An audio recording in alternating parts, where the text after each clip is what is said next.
Second point, India was ranked 48th position out of 132 in the global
enabling India's tech growth. Ladies and gentlemen, our honorable guest, chief guest on the dais, Dr. Achyut Samant, a very known face.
Take advantage of this. We have two very important panel discussions, and where you'll see the real unicorns and the sonicons. We are going to be unicorn, and very privileged to talk about Mr. Gautam Kumar, the alumni of KIIT, who is a unicorn, almost close to 8,000, 9,000 crores company, and going to be unicorn soon, going to share his views with all of you.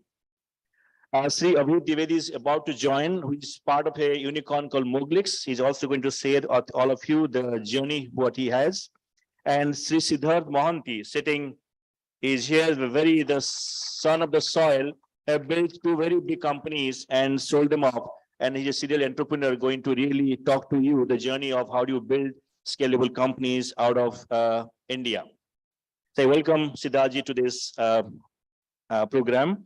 And we have about to join the more members called Mr. Ayaskan Mohanty, the founder of Tattva Technologies, and Sri Chinmoy Misra is about to join us, and Dr. Lalit Manik, the startup company from KIIT, which is now going towards scale. I welcome all of you. This is a 3 hours program, and the whole idea is to celebrate the innovations, technology development, incubation, startup ecosystem, which is now powered by MSH, the part of MeitY, and we have been a beneficiaries of MeitY's MSH program. We have a large number of companies now growing to next level, scaling up, and I must thank MeitY for supporting us. And I thank the KIIT University, the honorable founder sir is here, who is always supporting the startup ecosystem built up in the state. And ladies and gentlemen, you'll be very happy to know that in Odisha, we are doing things very silently, because we are one of the top class incubators in the country, have been rated #1 in the country and be awarded by the Honorable President of India, the best TBI of the country, the KIIT TBI. And also we have the city cluster of Bhubaneswar coming up, which is going to support technology deployment programs. So with this, let's celebrate this. Listen to the doers, the enablers, the startup leaders, and the startup promoters. With this, I thank all of you for joining us, and let's hear to all of them in next 3 hours. Thank you, everybody. Thank you. Thank you so much, sir, for warmly welcoming the dignitaries and participants of the program.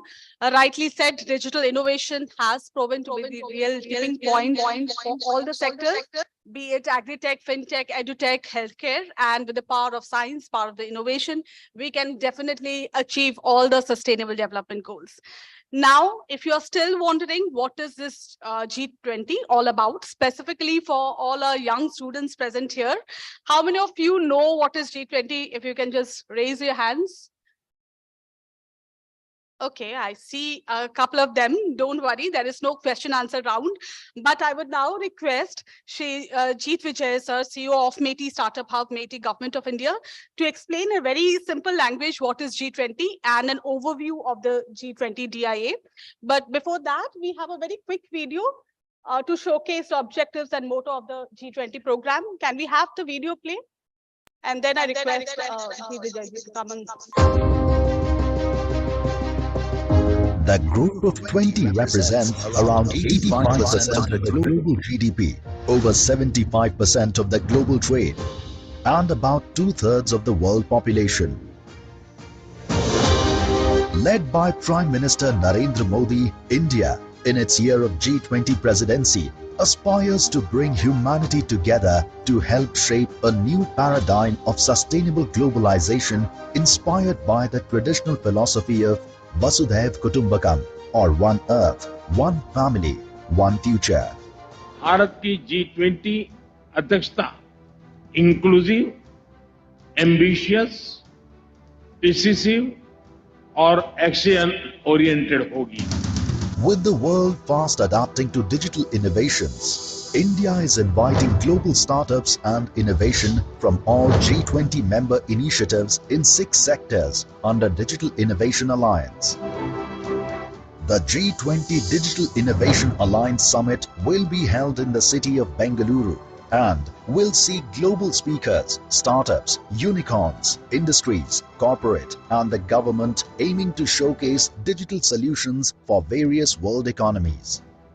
The summit will not only celebrate the startups but find transformative digital solutions that are needed for the betterment of economies and the upliftment of humanity. Transforming billions of lives across the globe, the Digital Innovation Alliance is a decisive step towards equitable growth for one and all, with the vision to create a futuristic, prosperous, inclusive and developed society at its core.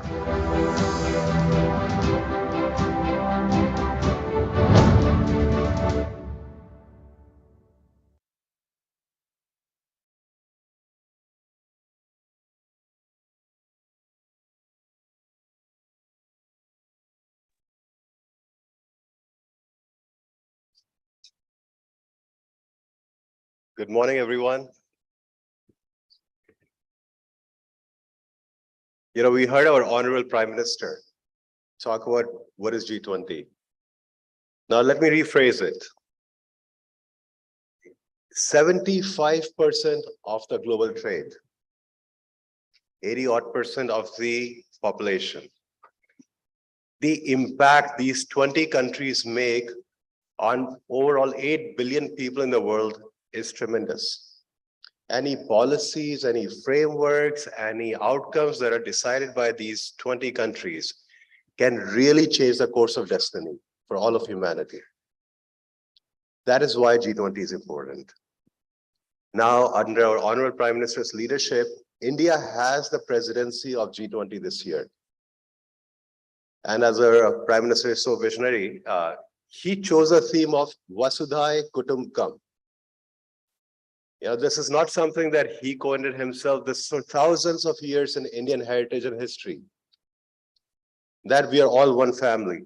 We live in the environment alongside the nature, along with other people. We are not different. And that's Vasudhaiva Kutumbakam. Power of unity, power of singularity, power of one, power of diversity through inclusion. And that is his vision. That how do we bring all the 20 countries together and start making them believe that we don't have to fight, we don't have to have conflicts, we don't have to have disagreements on what is important for humanity. Now, with that laid down stage, let me take a step back. 2016, our Prime Minister had the vision that the future of this country will be built on the intellect of its youth. 1.4 billion people in India.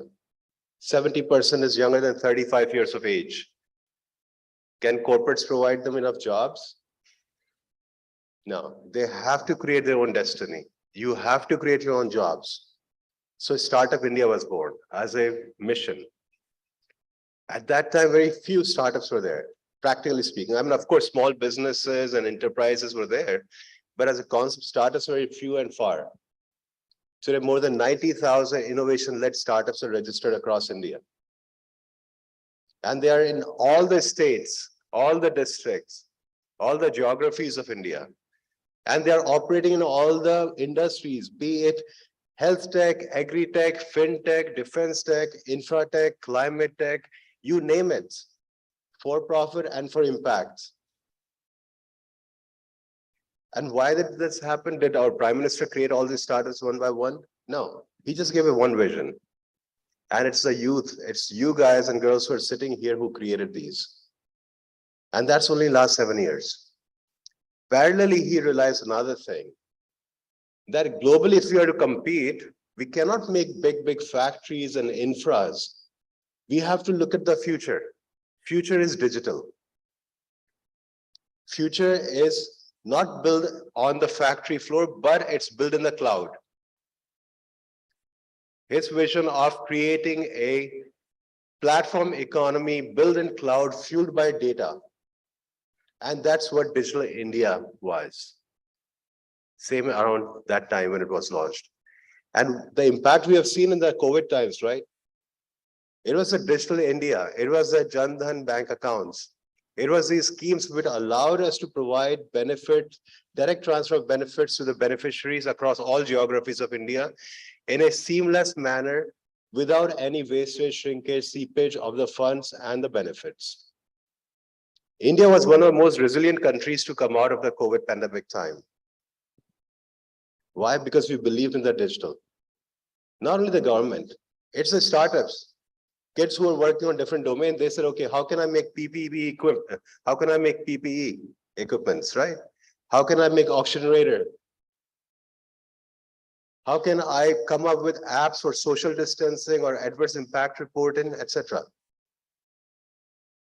And that was the country coming together.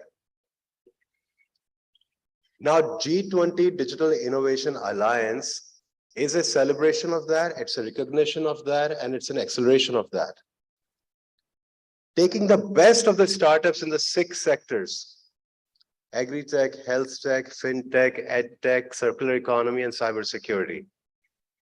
inviting best startup from all the 20 G20 nations and 9 guest countries to come to India and having Indian startups work with them.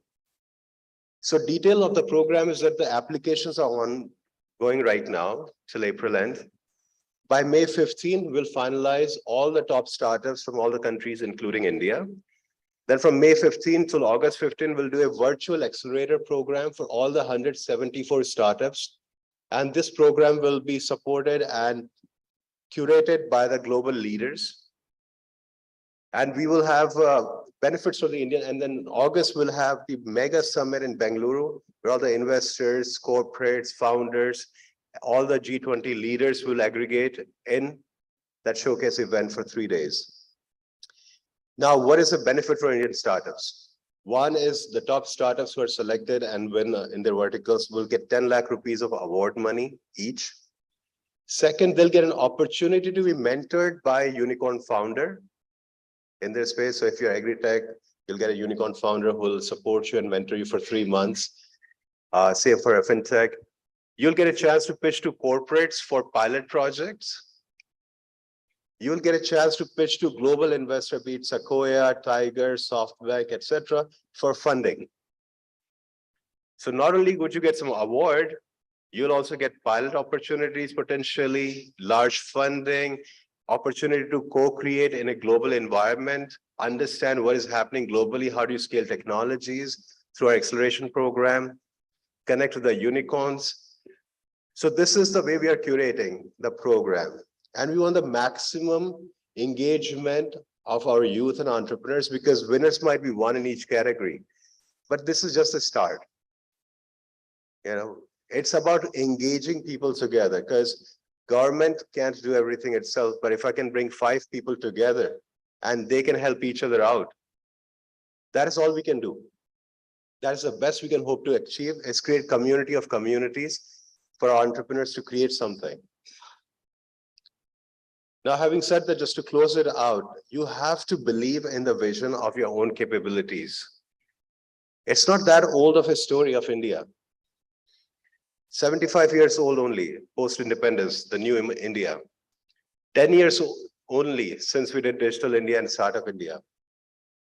And as ma'am was mentioning here, we are doing the largest number of UPI transactions, fastest and most. And you have to understand, we take it for granted, ki Paytm karo. But what has happened is we have democratized the economic ecosystem of the country. If UPI was created by a private entity, वो क्या करता? वो उस पे charges लगाता. They will start taking money for it. Transaction expenses. But UPI is for free because government helped create the infrastructure on which a lot of private sector players are building their product. Free में हो जाती हैं चीजें. So billions of dollars of transactions are happening for free, and every kid, doesn't matter what city they are in, doesn't matter how small a business, wo thele wala hai, pan wala hai, ya wo Adani, Ambani, everyone can use a UPI on the same cost basis. That's the financial inclusion. Now, these digital technologies not only make economic activities easy, they empower citizens because digital allows you to access information, create insights from that information, and act on it and make more prudent decisions. Empowered citizens is the best resource a country can have. And I think digital, we are just at the tip of the iceberg. From morning till night, we are always busy with our digital frameworks, from phone to mobile apps, etc. So much creativity is going to happen. So much creation is going to happen. And you guys really have to believe in it, that you will write the next app, the next program, next operating system, next product in metaverse that will change the way the business is done, society lives, and the overall human condition. So my request is, government is working on building the ecosystem, but you guys have to partake in it. You have to leverage it. You have to access it, and you have to build upon it and take advantage of the programs and benefits and schemes and resources that the government has, because we are here only for that. So thank you so much for coming today, and I hope to see significant participation from KIIT, from the university itself, from the Bhubaneswar and Odisha ecosystem. So thank you. So much rightly said. The momentum that has been built, the change that has happened over the pandemic should continue for a better India. And here I would again request all our starters working in any of these 6 sectors, EdTech, Health Tech, Agri-Tech, FinTech, secured digital infrastructure and circular economy. Please apply for this wonderful opportunity and grab your spot on this top 174 startups who would be a part of this mega event that is scheduled in Bangalore in August 2023, who would not only receive mentoring support by global leaders, but also have this opportunity to network with a lot of stakeholders in this mega event. Now, moving ahead, I would request the guest of eminence of today's event, H.K. Mittal sir, former Secretary, TDB, DST Government of India, and also Chairman of Startup India Seed Fund Committee, to share his thoughts.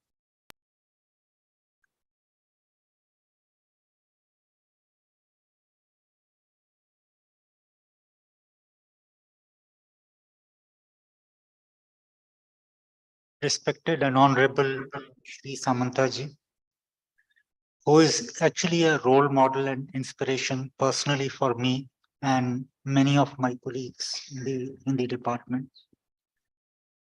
Sir, it is not easy to build an institution like KIIT. It is certainly not easy to raise it from the level to the present level which you have taken it so far.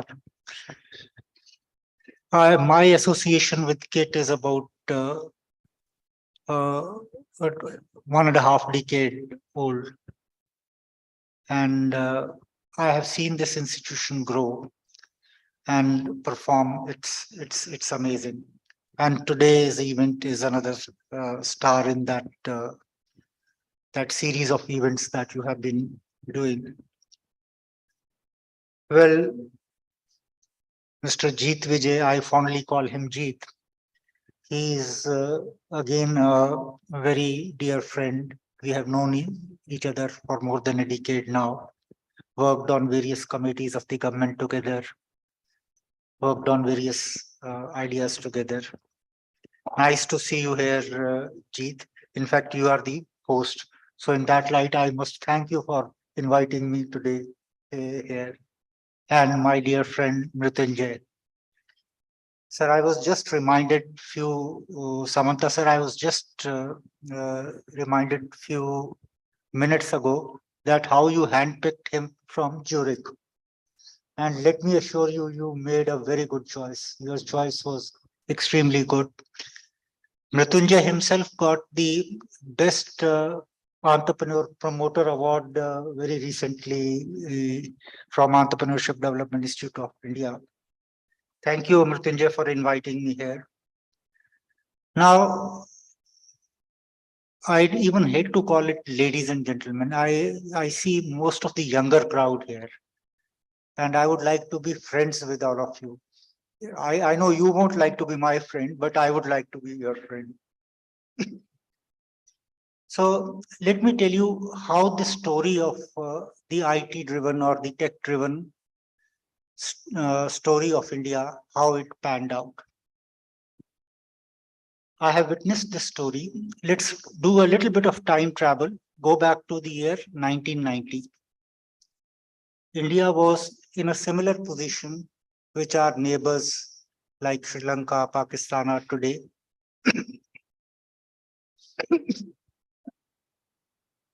Unable to, we would have shortly been in a situation where we would have been unable to meet our foreign loan repayment obligations, and we had just enough foreign reserves for 3 days to buy oil, buy petroleum.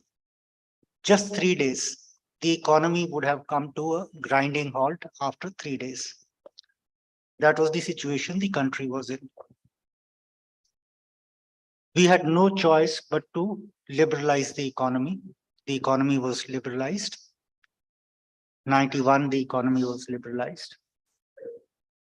And India had to pledge its gold.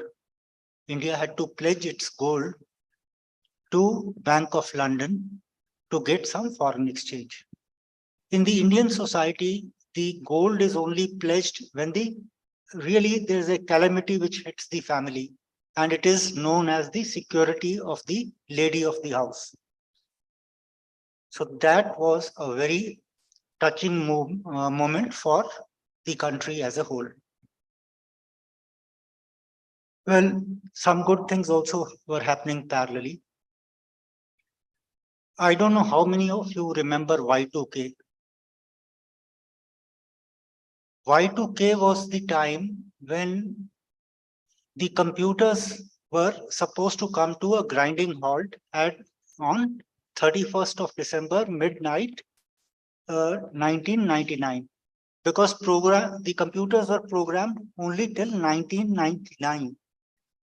That was the Y2K problem. The world thought that every equipment which uses IT equipment, computers, everything will come to a complete halt. And the language in which the computers were programmed was COBOL, Common Business Language. Word had stopped using COBOL long back. It was only in India that we had programmers who knew COBOL. So suddenly there was a lot of demand around the year 1995 for Indian programmers. Indian IT professionals went in hordes to US, to Europe, to Australia, the world over. The year 2000 came, nothing much happened. Either it was set right or there was just a threat which did not become true. But it was India's ability to solve this problem that got recognized.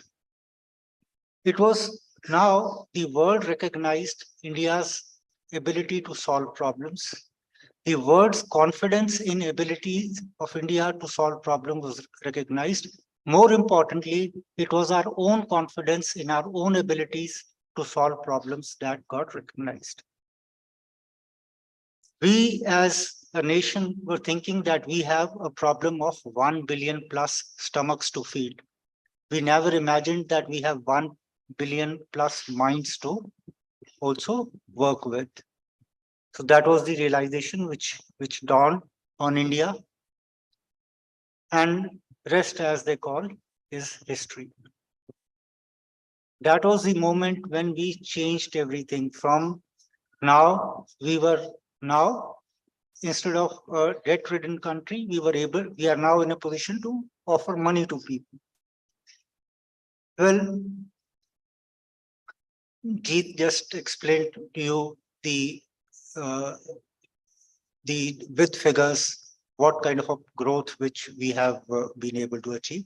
I am reminded of a small incident which our foreign minister, Mr. S. Jaishankar, he shared in a YouTube video. He said that I was visiting my son in US and they were supposed to go out to a restaurant for dinner. And when they went for dinner, the restaurant said that, please show us your COVID vaccination certificate.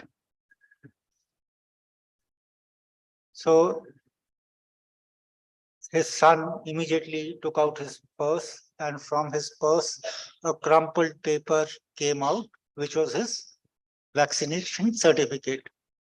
On the contrary, Mr. Jaishankar, he took out his mobile and opened his CoWIN app and showed the certificate on that app. He personally shared this experience.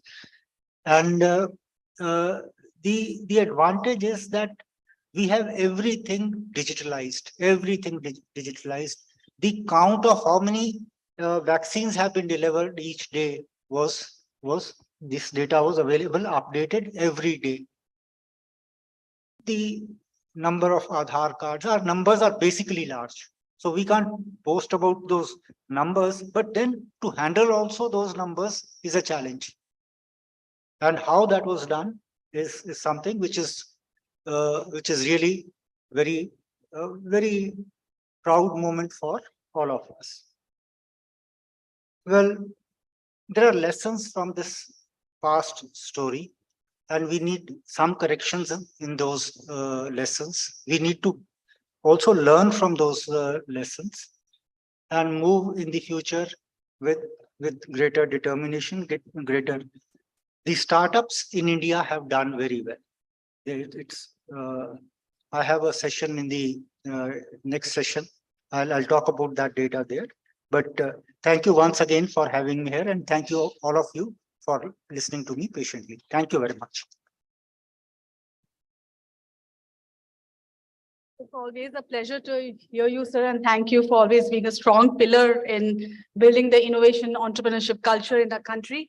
Now, moving ahead, I would request our chief guest of today's program, respected Honorable Achita Samanta sir, a founder of KIIT and KIIT, a man who gives utmost importance to education to all. You are doing very well. Thank you. So thank you very much. Good morning, everybody present here on the occasion of this G20 digitalization enabling India's tech growth. We have with us our honorable guest, respected Sri H.K. Mittalji, former secretary of the TDP DST Government of India and also at present chairman of the Startup India Seed Fund Committee.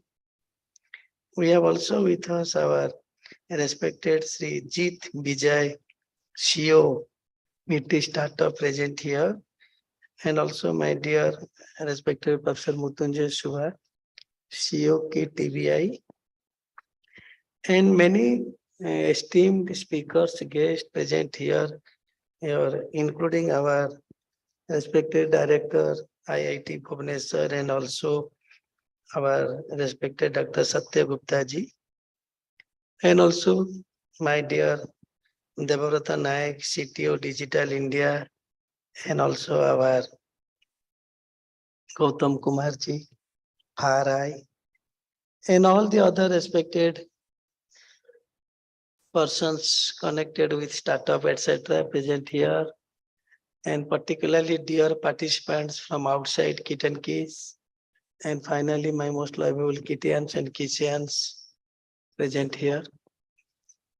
So I am very much happy and honored to be in the midst of all of you in this G20 workshop today morning at KIIT campus. I am not supposed to be the chief guest. Our Honorable Minister IT Government of Odisha, Tusharkanta Beheraji, is supposed to grace this occasion. He was already here, but he got one important call from the government and he was to go back to immediately to his work. So I am not at all supposed, but I was immediately dragged to grace this occasion. So that's why I'm very much happy, because I am very happy that startup is very close to my heart. That's why I found that G20 Digital Innovation Alliance program is going on here. And as we all are aware of that in the present age, technology and innovations are very important for day-to-day life and everything. The more we have the technology and innovations, more we will be comfortable and we will be progressing everything. I am very much happy that G20 Digital Innovation Alliance program is happening in KIIT campus and KIIT universities. And I am also more happy that our KIIT TBI is one of the best, or I can say the best in the country, as certified and appreciated by the Government of India, etc. And this KIIT TBI is rendering very good service to the young mass. And till date, KIIT TBI has already nurtured more than 380 startups in variety programs or sectors. and which created more than 5,000 jobs and 170 patents, etc., etc. And we are very much grateful to different agency of the Government of India for supporting this KIIT TBI since its inception, including our respected Mittalji sitting here, who has been a great support for this KIIT TBI to reach what it is today. And I am happy that our own Mr. Gautam Kumar, founder of Far Eye, is the best example here, who will deliver his speech here. So anyhow, I hope all the, I don't want to take much time, that all the speakers, etc., those are present here, they will definitely deliver, and definitely it will be useful to you. And startup things is very nice. Now there is thousands are, he was telling Mr. Jeet that more than 90,000, etc., startup, because now young mass are very much curious to be in startup, which is very good, because many good things will come up. In our young age, this was not available or seen or anything else. In the last 8 to 10 years, these are in a very rampant way, and it is very good for the country. If young mass will involve or use his intelligence in startup, etc., definitely it will be benefit to him or her, and also benefit to the country and also the state. And particularly, as I know that I'm sure the status of Odisha in particular and India in general will leverage the G20-DIA platform and build the future smart companies. So definitely this type of things will help you a lot. And we are happy that Honorable Prime Minister of India, Narendra Modi ji, is trying to empower the youth with all types of knowledge. That's why the presidency G20 India, headed by Honorable Prime Minister, is trying to, whatever my small knowledge goes, to involve the entire youth and others of the entire country. Because KIIT this is the first G20. We are also hosting very big other platforms of G20 like Youth 20, Civil 20, Think 20. All these G20 programs have been given to KIIT universities, and we are celebrating in the coming months. So, thanks to Government of India, Ministry of Electronics, IT, for giving this type of opportunity, and also our Mittalji particularly, Mutanjaswa. So I hope definitely you will enjoy this workshop and you will gain more knowledge, particularly young mass, those are sitting here. So as a founder of KIIT and KIIS, I once again, though you are welcomed by our Dr. Mutanjaswa, I express my thanks, gratitude to Mittalji for your kind presence here to grace this occasion, and also our to Mr. Jeet and all the other speakers and the guests, those are present here throughout the day. Thank you very much. God bless you. So much, sir, for coming here despite your busy schedule and always being open to best practices and adopting newer technologies, whether it is a benefit for startups, students, or faculties. And now I would request Saman sir to felicitate Mittal sir with a token of appreciation, and then Jeet Vijay sir. The clap should go on.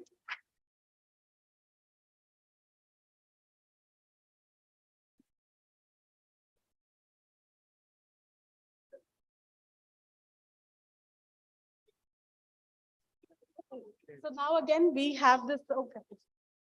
We have this launch of the program.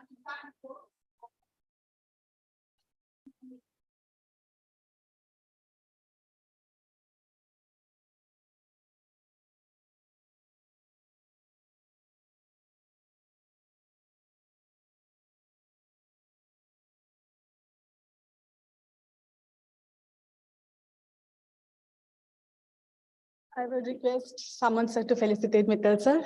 and G. Vijay, sir.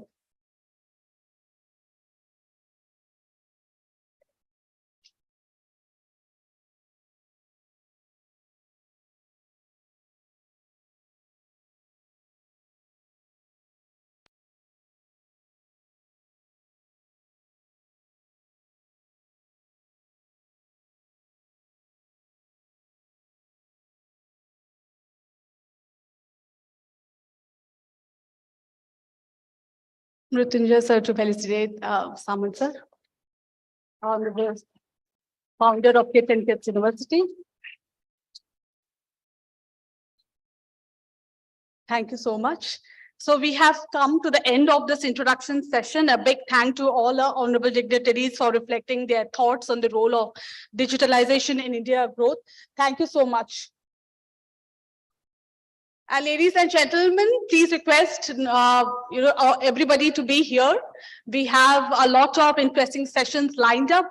And again, we have a sumptuous lunch planned for you. So please be here.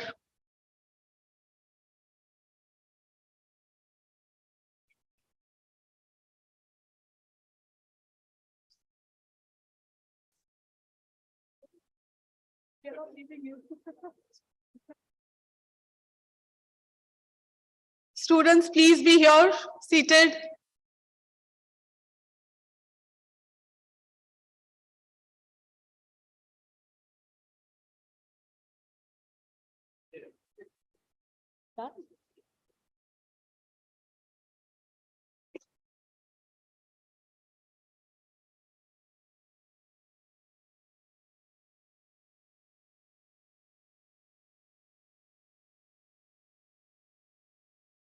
Now heading to the leadership session, where we will get to hear the view of our experts, leadership in the context, framework to support innovative startups through strategic collaboration across G20 nations.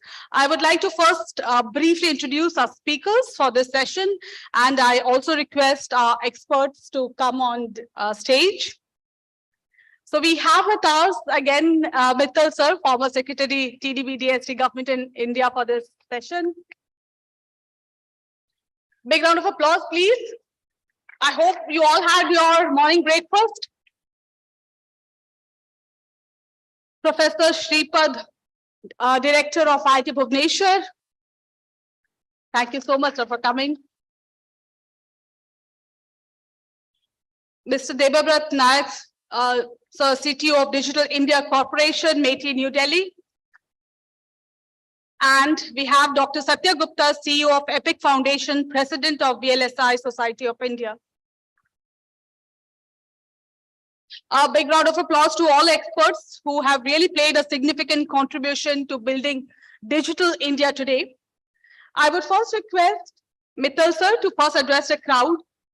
And since we have approximately 50 minutes for this session, and we are running late by 15 minutes, and we have four speakers for this session, I would request 15 minutes each. Mittal sir, please, we'll start with you.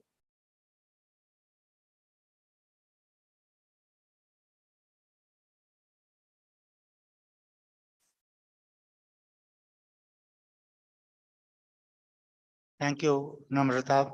I think now the formal session of inauguration is over. So I was just catching my breath from the last session which I had delivered. So she called me again. Doesn't matter. We'll see how best we can handle this. Well, first of all, I must acknowledge that this is a rare panel which I am getting to be a part of. Very eminent speakers. And we will have time to listen to their thoughts. Well, let me repeat the topic that we have been assigned today: framework for cooperation amongst G20 startups. Well, we have been collaborating with global countries, some developed, some developing, and some underdeveloped. Now, essentially, the framework is evolved out of our need. Number one, the technology. Number two, finance and investments. Number 3 is the market. And number 4 is manpower. Now, India is pretty abundant in manpower and market. It is available in plenty in India. The numbers are in plenty, but the quality needs improvement. Yes, we are conscious of that fact. In terms of the technology, ideas, innovations, India is at a unique position where we have comfort in high technology and also at the same time dealing with grassroots level problems. These two exist in India at the same time. So we can be a resource to the world for both these. We need technologies, we need innovations, we need high-end research, but at the same time, there is capacity in India. Like, take your own example. KIIT has been able to develop 270 odd technologies in the last few years. The TBI has been able to develop these number of technologies. Now, nationwide, we have a huge database of innovations, technologies, ideas that we have. Well, ideas are not necessarily technologies, but still, if they are good ideas, they can be explored further. In terms of investments, we have been sending our startups to various startup events where funding is available. This expo in Dubai recently, where quite a few of our startups got investments. So Dubai is seen as an investment hub. But similarly, there are other countries. I have personally led delegations to US, to Europe, where it was mainly for collaborations, not necessarily seeking investments, but with collaborations.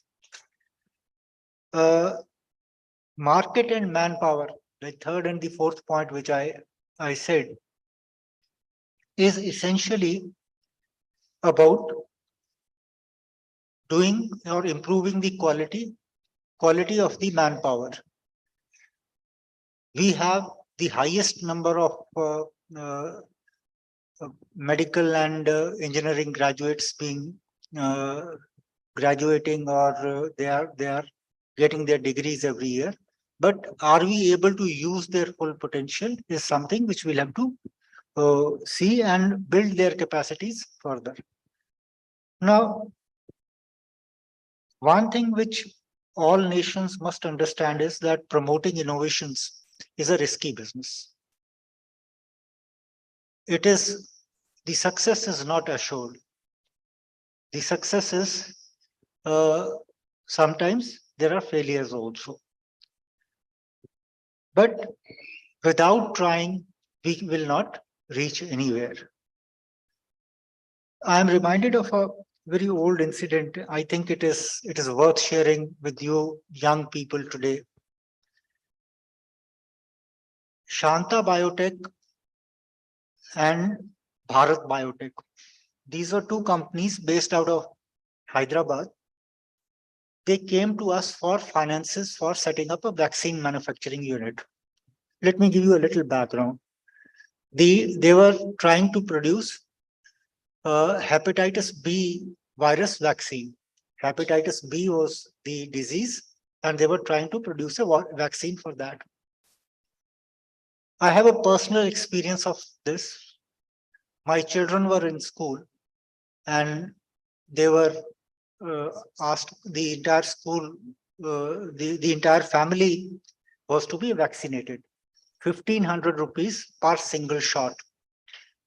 And there were 4 doses which were required. It had to be repeated 4 times. So 6,000 rupees per person. We were a family of 4. Me, my wife, my daughter, and son. So first dose, we went for first shot. My salary used to be about 3,000 rupees per month that time. So I paid 6,000 rupees. We never went back for the second, third, and the fourth dose because the school didn't bother after that. We also didn't bother after that. Now, when this company approached TDB for a loan, we said, do you have technology? They said, we will talk to SmithKline Beecham. So when they went there, they said, you in India will make vaccine. You know, this requires class 10,000 clean room, these facilities with so much of dirt and filth around in India. Would you be able to produce this kind of a vaccine? So they refused to give the technology to these Indian people. CCMB in Hyderabad, Center for Molecular Biology, Center for Cellular and Molecular Biology, they developed this vaccine with the support of the industry. The price came down to 50 rupees a single shot. The price came down to 50 rupees per single shot. Now, I could have had 40 injections of that. Of course, I'm joking, but that was the India became the vaccine capital of the world because we supported this industry at the right time. And it was not easy. When the proposal came to the board, their financial ratios were not matching. Dr. R.A. Mashelkar, Dr. Raghunath Anant Mashelkar, a visionary. He was part of the board. Dr. Abdul Kalam was the chairman of the board. Dr. Mashelkar got up and said, well, if you are not supporting this company, please accept my resignation from this board. I want you to support this company. The story is a little long, but I'm cutting it short. That is the time when India actually became the vaccine capital of the world. I think about 70% of the world's vaccine is now, all vaccines are now produced in India. That is the change. Well,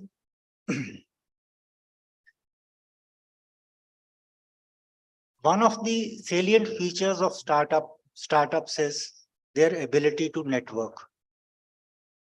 Without networking, a startup cannot survive. So in that light, it's important for all the startups, not only in India, but also in these G20 countries, that they network with each other, cooperate with each other. In fact, the idea which I would like to propose is that can we even set up a virtual incubator for all the G20 countries, a place to interact and a place where they can virtually meet and do businesses together. Jeet is, I think, just stepped out. I'll convey my thoughts to him. But these are the initiatives which we need to take at this stage and build a proper framework for cooperation amongst G20 startups. Thank you very much. Thank you.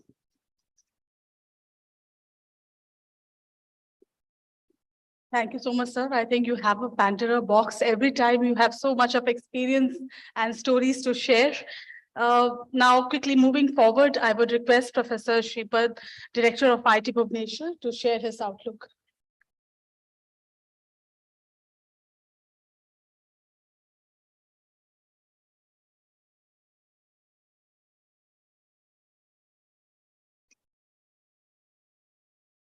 I'm wondering how I should put my ideas to people around here. Now, my area of expertise is semiconductor devices. So I thought I will give you some ideas on what is it that is required if you want to have startups in the area of semiconductors. Now, one of the things is that this area of semiconductor technology is very different from the other areas.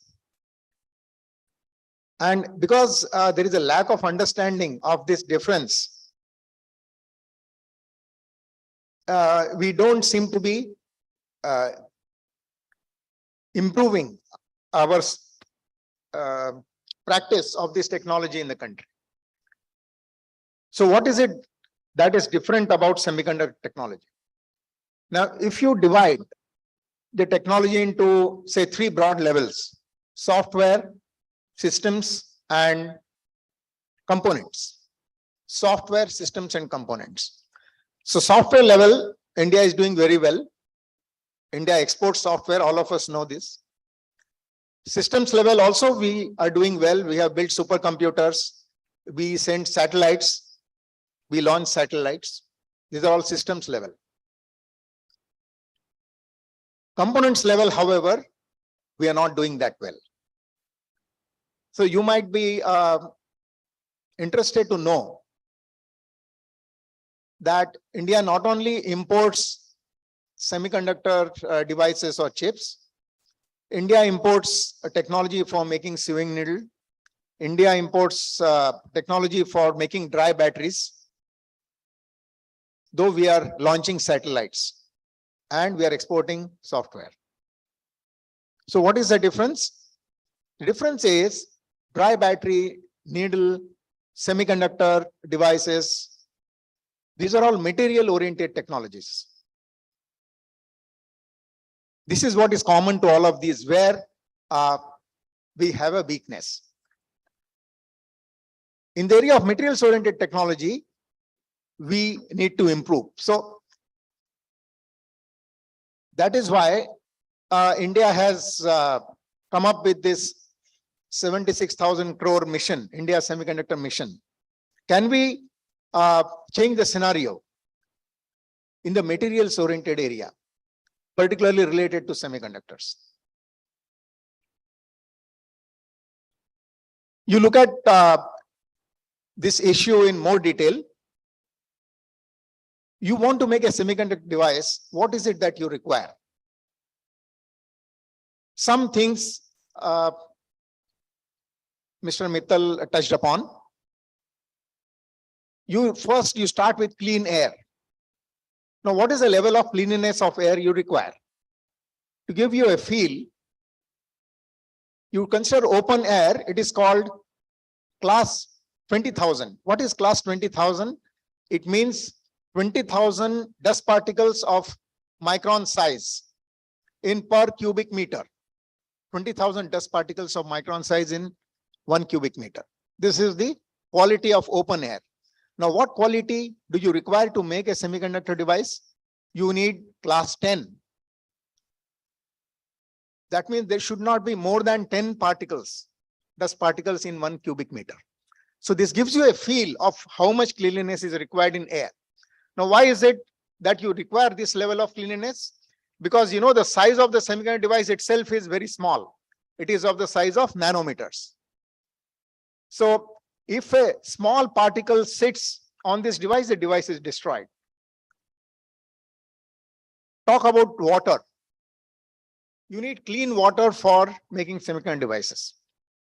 What is the level of cleanliness? Once again, you take tap water. It will be 20 ohm centimeter, let's say. You need clean water, which is in megohm centimeter resistivity. So you measure the cleanliness of water in terms of the resistivity. Because resistivity shows what kind of ions are present. If there are too many ions present, the resistivity will be low, right? And for semiconductor devices, you don't need those ions. You should not have those ions because it will spoil the device. Similarly, level of cleanliness of chemicals. So all of you here, I see a lot of school children here. In chemistry, I'm sure you would have looked at the specifications of chemicals on the bottle, written on the bottle. You might have found it is written analytical reagent, right? Now that is one grade of chemicals. one level of cleanliness. What you need for semiconductor devices is what is called MOS grade, MOS, metal oxide semiconductor grade chemicals. So you have analytical, laboratory reagent, and so on, different levels. Now this thing should give you an idea of why this area is called high technology. So creating startups in the area of high technology is not easy, because these constraints are very stringent. Now, universities were supposed to be places for knowledge generation. Because of this startup buzz and so on, in the last few years, the universities have also been asked to venture into wealth generation. So the universities were optimized for knowledge generation, research, okay, produce papers, new ideas, and so on. But you want to have startup culture, you want to have a strong industry and so on, then you also need to know how to generate wealth. Now, in the area of semiconductor devices, the constraints on semiconductor technology make it a little difficult, even if you have wealth generation skills. But unless you have some sort of an infrastructure and base that can create this kind of environment of very highly clean air, highly clean water, 24/7 electricity, a range of chemicals, and so on, you cannot apply your wealth generation skills to generate wealth in this area, in the area of semiconductor technology. Let's look at the skills required. I'm talking about technical skills. Again, I'm not talking about wealth generation skills, technical skills. Semiconductor technology is a highly interdisciplinary area. You want to work in this area, you can't say, I don't like to work with chemicals, I'm not interested in economics and so on, and things like that. So it integrates everything. It is one semiconductor area is one area where you can find employment for people starting from a metallurgist to a mathematician. Okay, so level of skills required is a little higher. You need multidisciplinary skills, that is one thing. And also you should be able to deal with at least some amount of abstract theory. So people who work in the area of semiconductor devices can't say that, I don't like too much of theory. You can't just be like, for example, Edison, and do innovation in the area of semiconductor devices. Right? Edison was a great inventor, but he didn't invent based on theoretical knowledge. He innovated based on intuition. Right? That is required. But if you want to do work in the area of semiconductors, you also need to be able to deal with theory. So these are some of the things which, because of which you require a skill development program where you want to develop skills, human resource in this area. So I think with those few remarks, I will just tell you a few more points about the area of semiconductor devices, how it is planned to be dealt with in our country. So if you look at, you divide this into 5 parts: chips, systems, foundry, assembly, testing, marking, and packaging. That goes by the name ATMP, and display. So you can broadly have areas of design and manufacturing. So chips and systems, electronic systems, design. So that is one area where you can have startups. Then you have manufacturing. Now, what I just now told you so far was related to manufacturing, right? This multidisciplinary thing, skills, requirement for clean air, clean chemicals, and so on, highly stringent conditions, they apply to manufacturing. Now, in the area of design, We actually have been having some good design centers. If we want to have startups in manufacturing, then a good area to start would be, for example, ATMP. That is, you open a unit which deals with packaging, assembly, and so on of devices. And then you try to expand, go into foundry, and so on.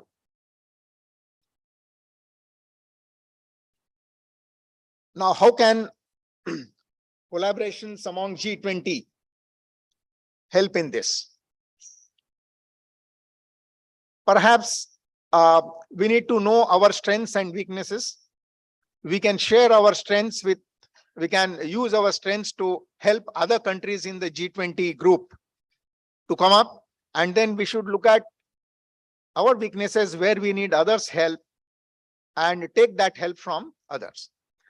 You take a company like TSMC, Taiwan Semiconductor Manufacturing Corporation. It benefits a lot from this human resource from India. There are a large number of Indians working there, right? Because Indians are supposed to be good at design. So that is one area where the Indians are contributing a lot. However, in the area of manufacturing, if you want to develop here, we will have to take help from the other countries. So if the governments of the various countries allow this kind of interaction without fearing a loss of certain position that the various countries have, then this is possible. For example, when I was at IIT Madras, I had visited Taiwan. Some of the institutions there had expressed interest in collaborating with us. And under India Semiconductor Mission also, there is a proposal to collaborate with institutions from Taiwan, because Taiwan is a good center for manufacturing. So these kind of cooperations perhaps can be we should foster these kind of cooperations, right? I think with those remarks, I will stop. Later on, if there are some questions, I'll be happy to answer. Thank you. Thank you so much, Professor, for sharing a different perspective that digital technology can be interwoven in any field, be it semiconductor, and certainly semiconductor is an emerging area for innovation for startups and researchers. Now, moving ahead, I would request Mr. Devavrat Naik, sir, CTO of Digital India Corporation, MeitY, Government of India, to share his views.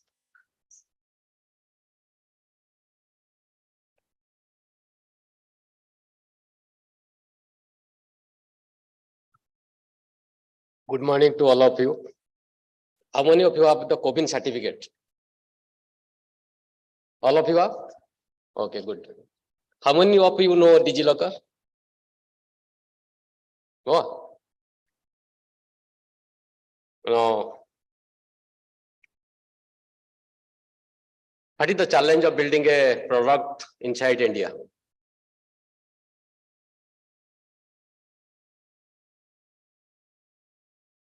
There is any challenge? We build CoWIN, right? It is the only, I say into the team generally, if you can't build in the 2 months, then we should not build in the 2 years. So that is the very strategy we play inside the government, that if any product we can build in the 2 months, it is the product we should build. If the product can't build in the 2 months, we should not build.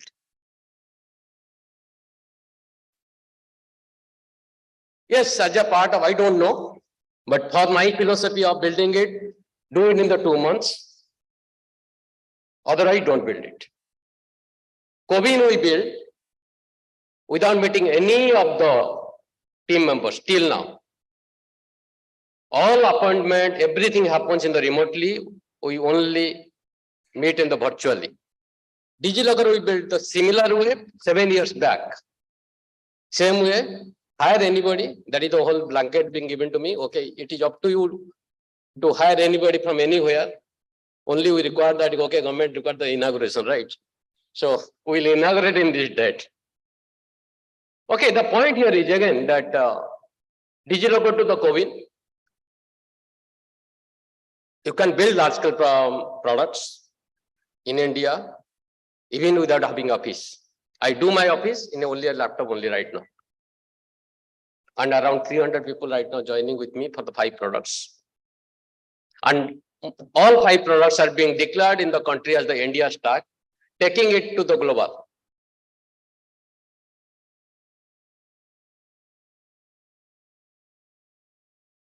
Here is the challenge is, if I say that I can build a product for the country, then I can build a product for the anywhere for every country. And the scale we are right now, and the breadth and the states and the different languages and different things, are building a product of the country like COVID or a DigiLocker or anything that way, I think you almost cover the whole world right now. But the problem is, yes, the government is for the last COVID to now that the government is say, okay, we'll take this product to the as a digital public goods to the world. Then I see that what is the challenges we are being. That is the same challenge will face by all the startups. Definitely. So my problem is first, definitely the fund. Every startup will definitely require a fund if they want to go to the global. Then the same way, you require connections, you require networkings, you require everything what you require in this country, then you want to go to there. Yes, you can build a product, but definitely that I struggle as a part of the inside the government. Also, the same will be the others. Definitely the legality, legal aspects, then procedures, policies. These are the critical areas. It's not the technology part. It's a different aspect to the altogether. The marketing strategy, everything. So building a product versus taking to the onwards to the other countries, definitely require a framework. The framework should cover definitely that how that somebody will fund to the startup, or same to me also that I require fund. If you government of India giving me some funds to scale it in the doing it for the country like India, but I want to go to the other countries, so definitely require a fund. They definitely require a division altogether to look at that aspect of the thing to take it forward. As an operational team, as other parts of the team, definitely startups are the very small way of building it to unicorn, but I think it is the long way to go. Every startups required, I think, minimum 5 years to grow as a part of the things. So definitely you require from the government. I think I don't know who will do it.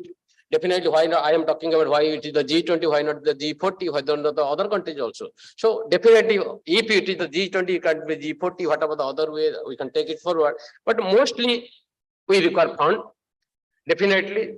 Then collaboration as the another aspects, legal and regulatory perspective. The promotion and marketing, who will do that part and that side of the things. Now the current MEA is taking part very really interested to the India product to the outside of the country. And mostly they are thinking not only the India stock, I think the other startups and other things to take it forward. I think that is the one area that MSH will have a role to play inside the MIT to take the Indian products to the outside. Definitely, I think I'll request Mittal sir to take it forward as a part of how to define or design the framework. So that is most critical part of the whole things. Even if inside the government, I will say that, okay, that building the product for India, it can be to scale into other countries. But other way around is the other aspect of the whole things, legal and the fundings and communication, networking, and the other side of the government. Most probably that is more critical to all of us. Thank you. I think any question to me, then I'll take it as a part. Okay, thank you. Thank you. Thank you so much for highlighting the 5 spokes where MSH will play a vital role in supporting startups, be it fund, collaboration, marketing, commercialization. Now I would request our first speaker, Dr. Satya Gupta, who is the CEO of Epic Foundation, President, VLSI Society of India, to share his perspective. So please.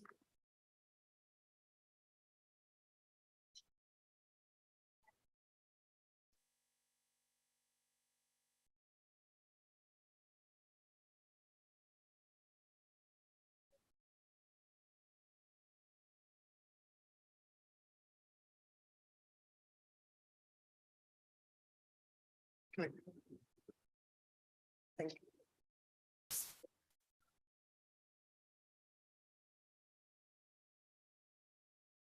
Hello, thank you. So first of all, I would like to thank the KIIT and DIA G20 to give me this opportunity. I think this is my second visit within a 1 week to this auditorium. So glad to be here. Thanks to Achita sir, Mrityunjay and everybody. I feel part of this family.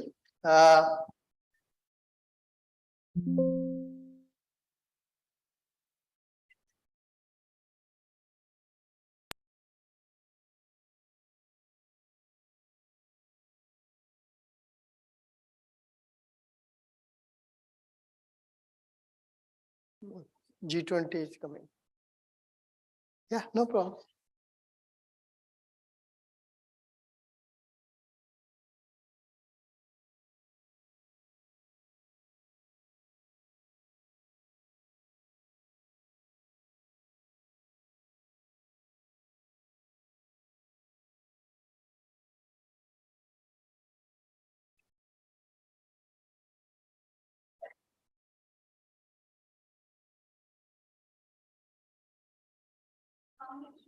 You can click it. That's okay.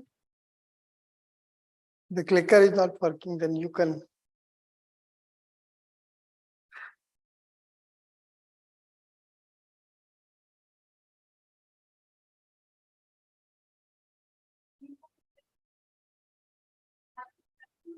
Yeah, that's okay. Otherwise, I think just put in the slide mode, right? Okay. Yeah, because there is a lot of animation, then that's fine. So thank you. So what I'm going to talk about is basically making India as a product nation. And I am from electronics and semiconductor area, just like Shripad sir. And today or in the past, right? If you see, India is known as a software services or design services nation, but there are basically very few and far between products. I think the transformation started happening in the area of the software about basically 7 to 10 years back, and everybody referred to the products which have been developed in software, especially in the public domain. We all know about the Aadhaar, UPI, CoWIN, and now upcoming products like ONDC and Bhashini. So there has not been product. Private sector also slowly moving in the software area from basically pure services to products like SaaS and PaaS and so on and so forth, right? So about a month back, I was at IIT Indore, and director IIT Indore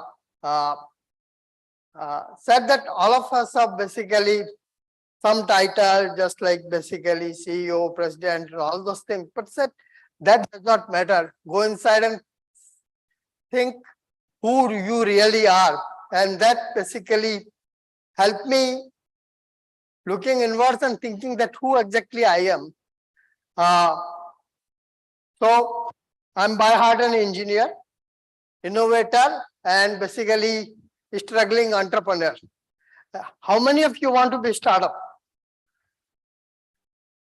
Only 3. I want at least 50% of people to say they are startup basically people. But anyway, entrepreneur is basically somebody who looks for the new ideas, new products, new business opportunities, and dedicate basically their energies to basically make things happen. So typically when you look at a product, right? A lot of my animation is gone, so you will be just looking at the plain slide, right? Product starts with an idea.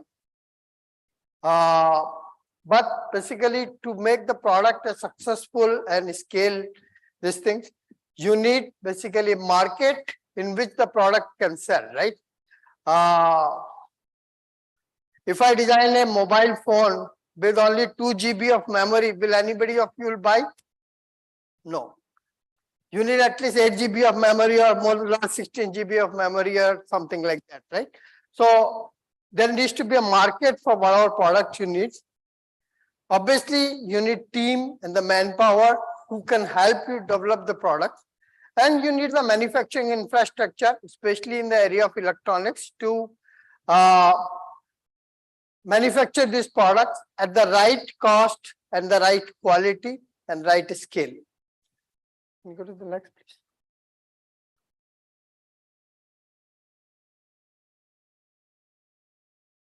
Okay, so we need market, we need manufacturing, and we need manpower. So that reminds me of basically a famous dialogue from the film Diwar. Most of you may not know what this film is. Most of these people might know who this film is. So this film has a dialogue called Mere Paas Maa Hai. Okay, a dialogue between Amitabh Bachchan, most of you might know Amitabh Bachchan, and Shashi Kapoor. So market hai. We have market basically, and I'll give some more detail, but we have large and growing market. We have a huge manpower. This KIIT growing to basically such a large amount, and basically all the other institutes are basically showing this thing. And in the last 8 to 10 years, we have built very good manufacturing capability also for electronics products in the country.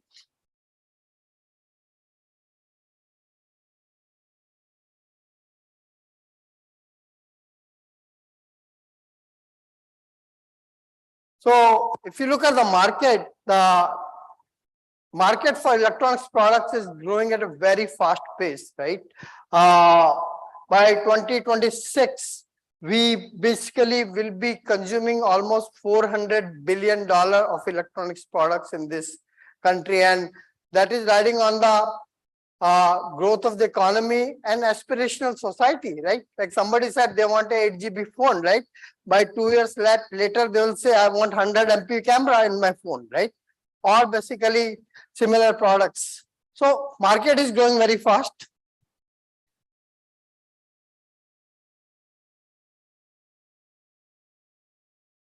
If you see manufacturing, which is the second curve here, we were basically about 37 billion in 2015-16, and we are going to grow about 10x by basically 2026. So manufacturing of the electronics products is also growing at a very fast pace. Go to the next.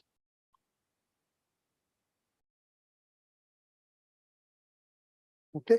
A lot of my previous speakers and the leaders have talked about the manpower. India is one of the basically largest producer of the engineering manpower. We have the largest pool of the engineers. We have R&D center for almost every large global company doing the engineering work in India. When we talk about the semiconductor and chip design, we have 1.25 lakhs of chip design engineer, which is probably the second largest manpower in that area. And electronics products need a lot of embedded engineers also. So we have more than 5 lakh. How many of you are from electronics? A lot of you, right? Okay. So we have large manpower also. So we have market, manufacturing, and manpower. But what are we doing with this, right? Our market is primarily served by the global products. Okay. About 90+ products are basically global products which we basically consume. Typically, I do a survey. We don't have time that which phone do you use? And I hear basically Apple, Samsung, Xiaomi, MI, Oppo, Vivo, OnePlus, right? Not a single Indian brand, right? And that is the story of all the electronics product, being mobile phone, laptop, tablets, Wi-Fi router. We don't have a single Indian brands and Indian products, right? So we are market, but we are basically giving that market to only global brands, more than 90%. We are manufacturing, but we are doing manufacturing and assembly again for the global brands only. More than 90% of our assembly manufacturing also is dedicated to making iPhones and other basically phones and the other products, right? Manpower, we have global design center for all the large company, be it Cisco, Intel, Qualcomm. We are basically designing products for those companies, not for India. So the manpower is also basically totally consumed in the designing the products for global MNCs.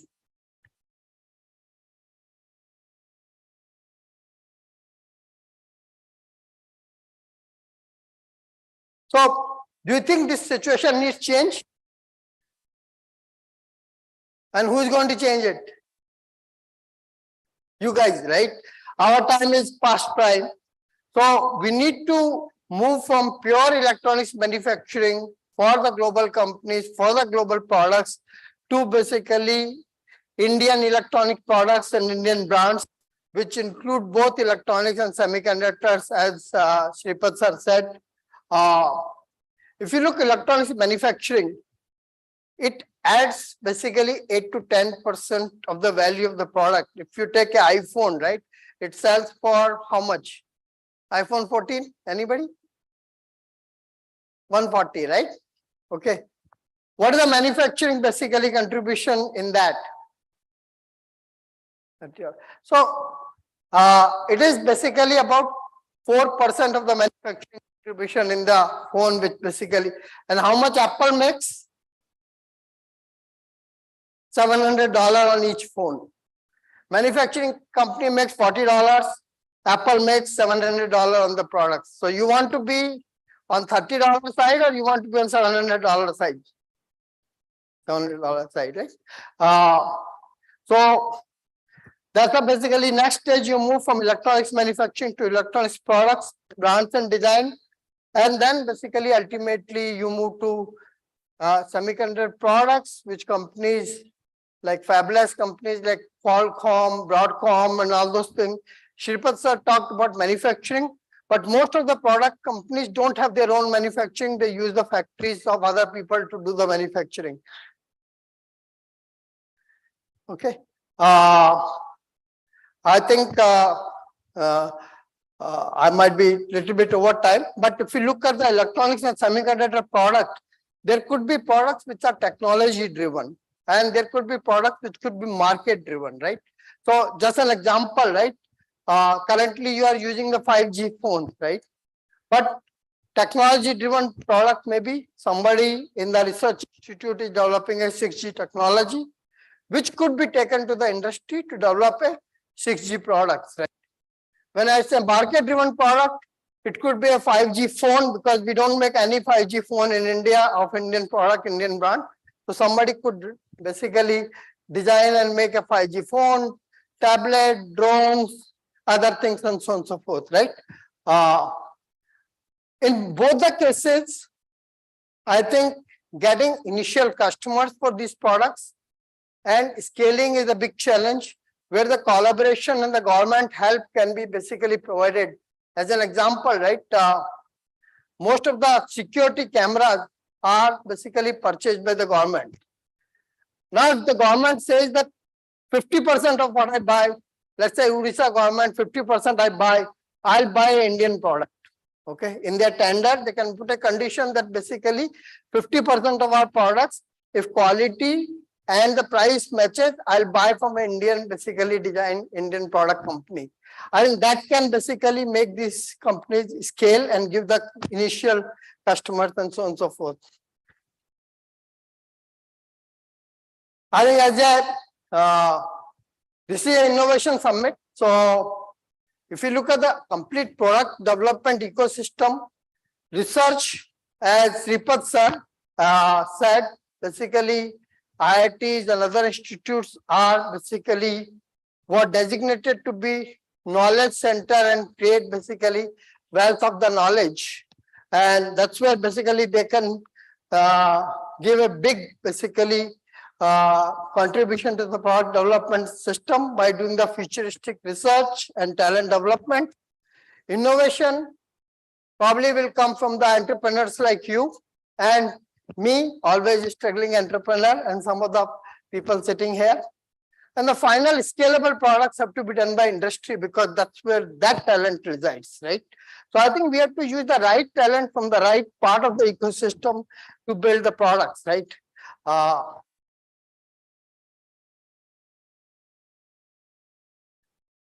So this is a slide about what government of India is doing. I think a lot of people here have been part in making it. So three pillars of basically the industry. Manufacturing, like Sripad sir talked about semiconductor manufacturing, fab, ATMP, and all of those things. Products, both in electronics and the chips, a memory chip, a processor chip, a Wi-Fi chip, a 5G chip, all of that. And the R&D and talent development, right? And overall, between electronics and semiconductor, Government of India has basically put together about $30 billion of the investment over the next 5 to 7 years. About 10 billion of that is in electronics, semiconductor, and 20 billion in electronics manufacturing. On the product development side, through the schemes like DLI, design linked incentive, some of you, if you want to do basically startups in electronics area, you can look at that. That is about basically $250 million, and basically investment, the research is an ongoing activity, hundreds of $millions basically get spent into this, right? So one thing, basically, since some of the decision maker in the government, present and past, are sitting here, if we take 10% of the incentive which we give in the manufacturing and put it in the product side, right now it's about 1%, right? If we put basically 10% of the investment we put in the manufacturing, we can create a potential market of 25% of the overall electronics consumption. So when we are basically at 400, 25% may mean $100 billion of market, with a basically investment of about 4 billion of market. Out of 40 billion we are spending on manufacturing, put 4 billion in the product development, and we can change the destiny of the India and make it a product nation. Thank you so much. Who could have thought that a Bollywood dialogue will have some relation with innovation and technology? Thank you so much for all our experts for sharing their perspective. We don't want to take this opportunity from our participants. Maybe 1 or 2 questions we'll take. But before that, I have a very quick thought for the audience right here. Yesterday, I read somewhere that Honorable External Affairs Minister in one global forum made a very important statement that India is emerging as a leader of the global South. Global North includes developed countries and South includes countries that are still developing. And at the moment, India is in a situation today that India can talk to Russia, India can talk to Saudi Arabia. So now with this G20 presidency, and how do we make best use of this opportunity to work together with all the 20 countries to imbibe the best practices will determine how we go to the next decade. So please think about this. Now I will ask 1 or 2 starters, because I see, yes, I know a couple of starters working in semiconductor. So Aditya, maybe we'll start with you. If I can, you have the mic? You are audible. You are very much. Just be a bit louder. Sure. Okay. Yeah. I have a couple of questions again for the panel and for some of the members of the panel also. Starting with Nayak sir, Digital India. Really, sir, your product. After maybe 1 question, Sure. so 2 question max. Yeah, You're I'll running do 2 late. questions very quickly. Scaling products and building a team, building and retaining a team. 300 people working under you, products which are basically utilized by the whole country right now. And you're talking about scaling it in other continents and other places. How do you build this team? How do you maintain that team? And how do you motivate that team? That is one question. The second question goes to Sripad sir, IIT Delhi, IIT sir. Bhubaneswar. Yeah. So 100% of the foundries around the world right now are owned by Chinese companies. 100%. Couple of them which are in India, HCL. HCL में जो अभी बंद Only 10% of the semiconductors come from China. foundries. I'm talking about foundries. And there is semiconductor means foundry, only 10% of the semiconductor foundry come from the China. I think this is myth. Lot of people don't understand this basically and they believe some random data. Total 10% of the semiconductor product and the manufacturing happen in China. I think this is basically completely wrong information. I'll give you the exact breakup of when it happens, but it may be happening in other countries, but China has only 10% share of the semiconductor products and manufacturing. So Aditya, what was the question? Yeah. Now that you have the My question numbers. was again that California and Utah are building $10 billion investment worth foundries in their locations because they want to take out all of these companies from there. Can you be short in a Sure. question? So Come direct to there the are a couple of companies which we had discussed already, Qualcomm and NVIDIA. They are again foundry-less organizations. So the next wave of companies that are coming from India, shouldn't they be targeting that kind of development? Because we are into biosensor development. So we'll look at fabricating in Singapore or say somewhere around, if say IT Bhubaneswar has one. The semiconductor industry basically is lot of innovation happens to the fabless companies. Companies like NVIDIA, AMD, Qualcomm, Broadcom, all of them are fabless companies, right? And basically, I think you should just continue to do that because even if India has a fab, it will not have all kind of technologies in that fab. Suppose we have a 28 nanometer fab and you want basically a 14 nanometer chip, right? You still have to basically use it. The largest semiconductor companies which are built in the world are the fabless companies in the last 20 years, and you should continue to do that. Excellent. Professor Shripad, if you want to add something to this, I think whatever he said. has been answered. Okay. Yes. Okay, it's an interesting point that how to retain a team. Everybody struggles generally in the whole, but my philosophy is don't bring a hire and fire policy into any company.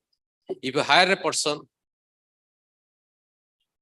then trust him, keep him, change the role if he is not fit to the particular role he's hired. I build a team, most probably with 2 to 4, and last 7 years, I think not more than 7% left me. Then another point is ownership and responsibility. Give them the ownerships. Don't say you are the boss and they are your. Rather than we reverse it. Okay, you are the boss and I am the. So in the building of the COVID, I have not made the company that team and everybody. We never ever till now also. But again, that the participatory as a part, you say that you will be boss and you will be that. I sit with them from morning 7 o'clock to night 4 o'clock. For every room in the virtual room, so designing, development, support, testing, everything. I come to the again morning to the support room. Okay, what is the problem in the systems? Give me the whole support tickets. Okay, now I'll go to the other rooms. Okay, this is the problem. What is the solutions? Right. So it is most probably that is what the participatory of the things and bring them they are the owners. Even if I work with the partnership organizations, I have my own team hire from my organizations because it requires a collaborative. You can't hire like, okay, you can hire 500 people at a time. You will have to work with the other partner companies. But again, that we give them the same way of the partnership. Okay, you are also the owner of the our products. So you also take the ownership. You say that I will build and you will validate. No, you are the owner, you validate and you take it forwards. So this is the whole different concept of taking it forward. Yes, I also, that is what I always looked at. Even if it be the multiple companies, I think one of my products, 5 companies are working. 5 companies, different companies are working. So we always looked at, okay, it's not the boss or something. Everybody is a boss or yeah, but be a different role model to bring it in that place. And we say that recently, I think Honorable Minister Ashwini Vaishnav sir came to the virtual room of I built a virtual office like the KIIT, TVI or KIIT. It's the different 100 rooms. and 100 different teams are working in the 100 different rooms. And we always have a culture of something called, okay, if you have to discuss something or have to गाली गुलज करना है, तो now we go to the another room. So there जो भी boss का जहाँ भी करना है आप कर लीजिए. So point here is again that in the current scenario, in the particularly high tech, particularly attrition is more into the software industry, right? The root cause is what? Definitely, root cause is something, right? So that needs to be, in my mind, for me, that the different the roles, responsibility, ownership, attitudes, and team to be take care. I always fire the boss to change the boss. मैं बोलता हूँ अच्छा ठीक है आपका boss अच्छा काम नहीं करता, अच्छा उसी को हम दूसरा टीम में डाल देते हैं. आपको रहो, आपको कौन सा boss अच्छा लगता है? Take it the boss. So this is the different approach. It's a culture to set up. Okay, wonderful. Now we can only have one more question. Can you please raise hand? Who want to go next? Okay, I see your hand. Shubhendu, only one question, and for whom your question is? Hello, it's a general question. Be a bit louder. We'll take next. We'll go ahead with Shubhendu first. Yes.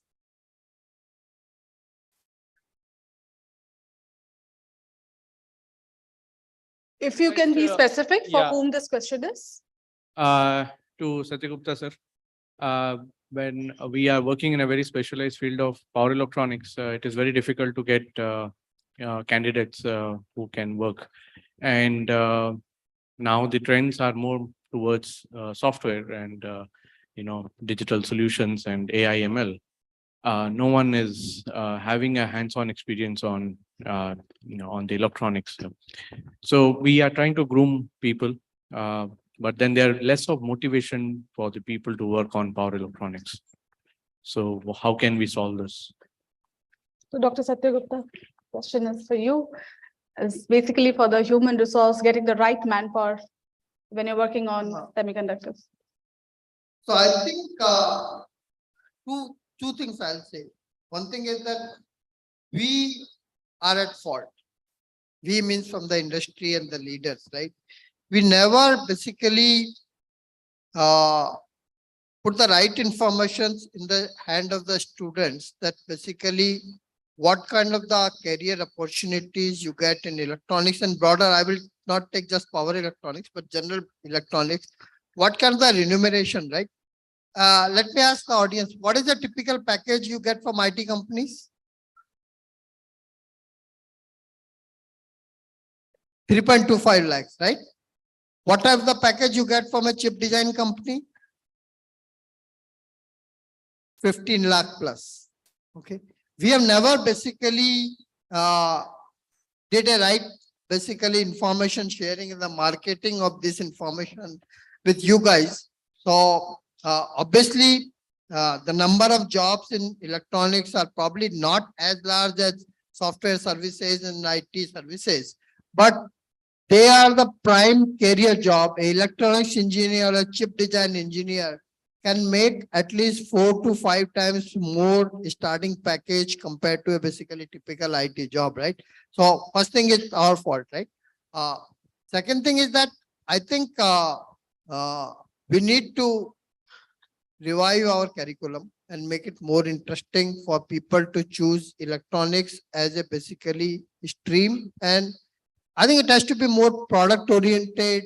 It has to be more connected with the basically modern style of basically teaching, enabling more product oriented. And we are all working on basically kind of I think sir knows that MIT has basically started this future skilling program, where one important thing which I'm very passionate about is basically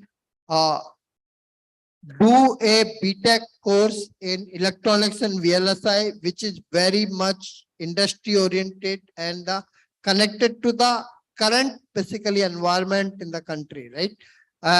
So I think if we do these two things, Subhendu, I'll not say it is basically problem on the student side.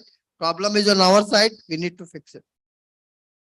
I want to add one more thing to what he said. The teachers should tell the students if I, let's say, compare with my area of semiconductor devices. Now, I am very much excited about this area, and therefore I teach. But some student ask me, sir, can I use all of this in a job? Can I get a job in which I can use all of this? I don't have a good answer to give, right? But now in the area of power electronics, and I have said this to teachers, what they should tell their students. In the area of power electronics, whatever you learn in the class, the chances of your applying that in practice in a job is very high. So therefore, the motivation should be very high, right? In the area of semiconductor, for example, just because of the love of, as I said, it is abstract theory and there are multidisciplinary and thing, it has an appeal from the point of view of the intellect, right? But application is still not happening. Whereas in power electronics, the chances of applying whatever you are learning in the class, you are writing an exam paper and so on, applying and actually making product is very, very high. I think this information, in addition to what he has said, you should give this information to the student that whatever you learn, you will be able to apply. And you can also give the example of semiconductors, for example, and say that you can't. So far. If I'm teaching somebody power electronics and I say basically compound semiconductor is a good thing, I can start with the equation of basically what the wide band gap and all of those things. But I can start with a product that basically how this charger basically can become 1/3 of the size if I use basically compound semiconductor, right? That will generate the interest, right? So industry connect and the connect to the products and the connect to the current basically ecosystem. I think that we need to bring in our teaching as Sir said, right? So that people know what they're going to do after basically they get this knowledge, right? It's not about my IV curves and equations and all of those things, right? We should know what are we going to do with it. Am I going to design a basically next cell phone chip? Am I going to design next 5G chip, right? That's where we need to create that connect between electronics and the basically teaching, right? I think that is missing and lot has to be done on our side, both industry and basically my friend. I'm half academician anyway. So I think the problem we have to basically solve. So switch mode power supply, just short, Yeah, very short. Switch mode power supply. How much was it 20 years back? What is its size? And what is its cost? What is its weight? Today, what is the cost? What is the weight? What is the size of a switch mode power supply? Just take that, show them. This is how it was 20 years ago. This is how it is today, right? And then you discuss all the theory and everything about it. So it will be highly motivating.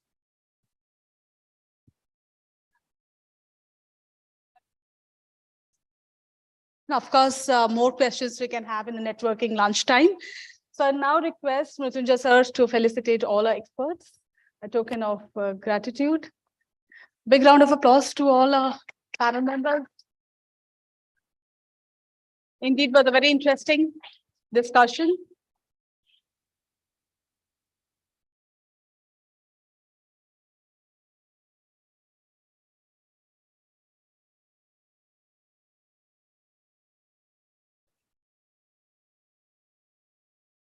Professor Shripad, Director of IIT Bhubaneswar.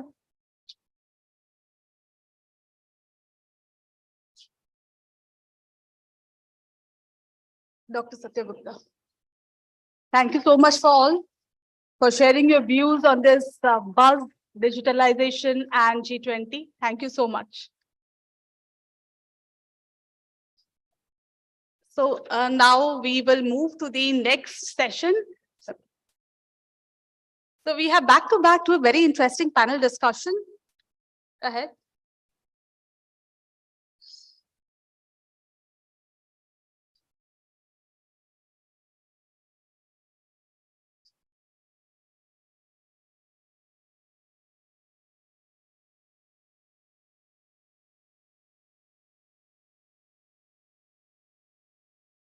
So for the first session, we have 3 unicorns with us. Mr. Gautam Kumar, founder of FarEye, Shri Abhit Dwivedi ji from Moglik Business, and Siddharth Mohanty ji, founder of Aditins Tech. Request you all please to come on stage. Hope it would have been a round table.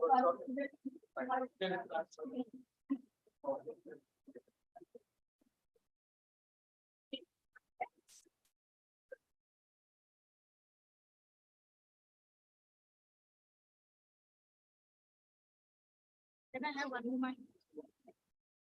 Do you have a mic?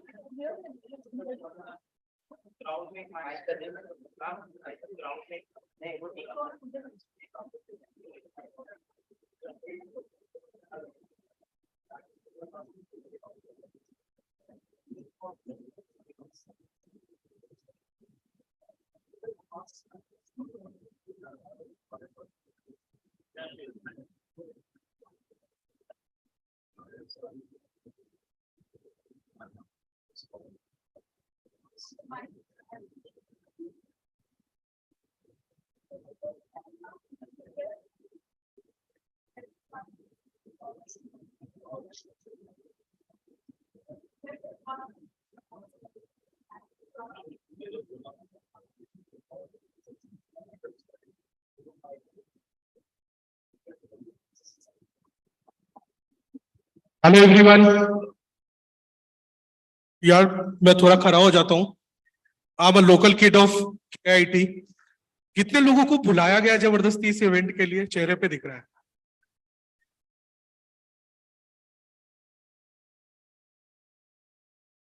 Right, so lunch time है। Let's increase your energy. Good afternoon everyone. मैं एक benefit बताऊंगा, पता है जबरदस्ती बुलाने का क्या होता है। I want take much time, so I take 1 minute, right? You know what you will learn in participating those events?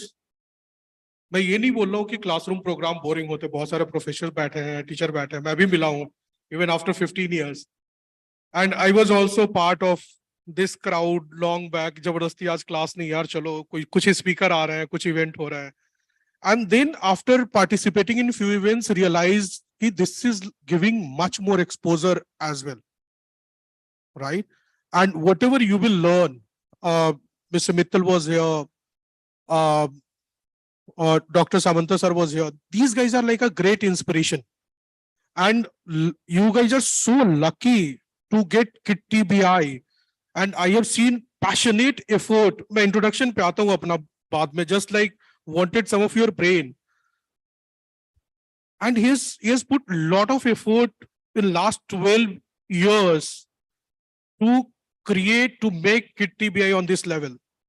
So one big round of applause for Dr. Mrityunjay Suha. थोड़ी एनर्जी बढ़ाओ यार, इसके बाद lunch ही करना है. For our proud KIIT University, once more for KIIT University. Great, it's looking like I'm in KIIT. In fact, last weekend I was speaking to IIT Kanpur, and I came here and asked Dr. Suhar, hey, why not you are going to create some program to train a lot of IITs how to organize events. Sorry, like any of the guy from IIT, no, keep hard feeling, but you know, like the participation, the engagement, the learnings is changing. The way like India is moving digital, class में कितना आगे चला गया, US 20 साल से सोच रहा है, तो मेरे को लगता है कि we would be another level in organizing events, calling guys, having interaction with you guys, and trust me, this is big thing. Sorry, I took longer time to energize the crowd. Now, like everybody is paying attention. So my name is Gautam Kumar. I'm one of the co-founder of the company called FARI. And FARI is having product for supply chain. We are working for retailers and courier express parcel companies. Whatever pizza you are ordering through Domino's has been powered by our platform. Whatever courier you are getting through Blue Dart, be it bank courier, your Myntra ka shipment, Amazon, Flipkart is powered with FARI, and operating in 32 countries, having 7 global locations, offices, starting from Chicago, London, Dubai, Singapore, Sydney, apart from India, and trying to create some impact on the ground by giving technology. So we are also known as one of the operating system for logistics, and we are a global leader over there as per Gartner. Just wanted to add one thing. Last year, in fact, 2021, we received money. So money was not important. $100 million was not important as an investment. We brought investor, TCV, that is the investor of Netflix. कितने लोग देखते हो Netflix? सारे कोई देखते हो यार. Then Airbnbs, LinkedIn, Facebook to India. They come to India and see lot of companies are doing lot of things. Then like we were the first portfolio company of TCV in 2021. After that, they have invested in a lot of unicorns. So sometimes you will have to present lot of social responsibility when you are working on the global level. And this is again like a learning phase, and here to learn and pass my experience. Sorry, I took a lot of time, but I deserve that being a KTN. Passed on the mic. Yes. I think Gautam has really warmed up the audience. So I'll keep it short. So like how Farai is the operating system for logistics, Moglix, where I come from, is the operating system for commerce, especially B2B commerce. Now the challenges for B2B companies like us, it becomes a little harder to explain because mostly generally people do not hear about B2B businesses as much unless you are in that particular field. So let me try to make it as simple as possible. I'm sure everyone uses an Amazon or a Flipkart. Is there anyone who does not? So everyone uses an Amazon or a Flipkart as of today, right? So similarly, businesses also have, when I say businesses, manufacturing plants, infrastructure companies, they have a host of procurement that happens, right from steel products, industrial goods, electrical, machinery, safety equipment, 60, 70 plus categories of materials that they have to procure regularly. And that's where Moglix comes in. We make that entire process simple. How we do it? One is technology. We have a platform exactly similar to an Amazon Flipkart, but designed for businesses. We have a catalog. When I say catalog, the exact accurate SKU details of almost 3 lakh plus. And this is a catalog designed in India for India. And two other major levers. One is supply chain. So we have a chain of 35 warehouses spanning across the breadth of the country. And in fact, we have now gone international. Businesses in UAE, Saudi, and also the US. In fact, in Orissa, we have not just an office here, but we have 2 warehouses, one in Cuttack and one in Jharsuguda for coastal and western Odisha, respectively. The third important aspect where we come in is we bring in category expertise. So a lot of you, I'm sure, will graduate and would join companies like ours, where the key role will be to know the nitty-gritties of every category that is there. So, for example, if it is electricals, knowing exactly what specification does what. If it is safety, similarly knowing exactly what are the safety requirements, what are the ISO standards, all of this. And that's where we come in. So having talked about Moglix, I think it feels amazing to come to KIIT. One reason I studied in IIT Kharagpur, and we are just discussing. So there's a tech fest that happens. I don't know how many of you have attended, Kshitij? Very few in this audience, huh? Okay. So the point I was going to say is one college that used to take away most of the awards was KIIT. So I think it always feels nice to come back to KIIT as such.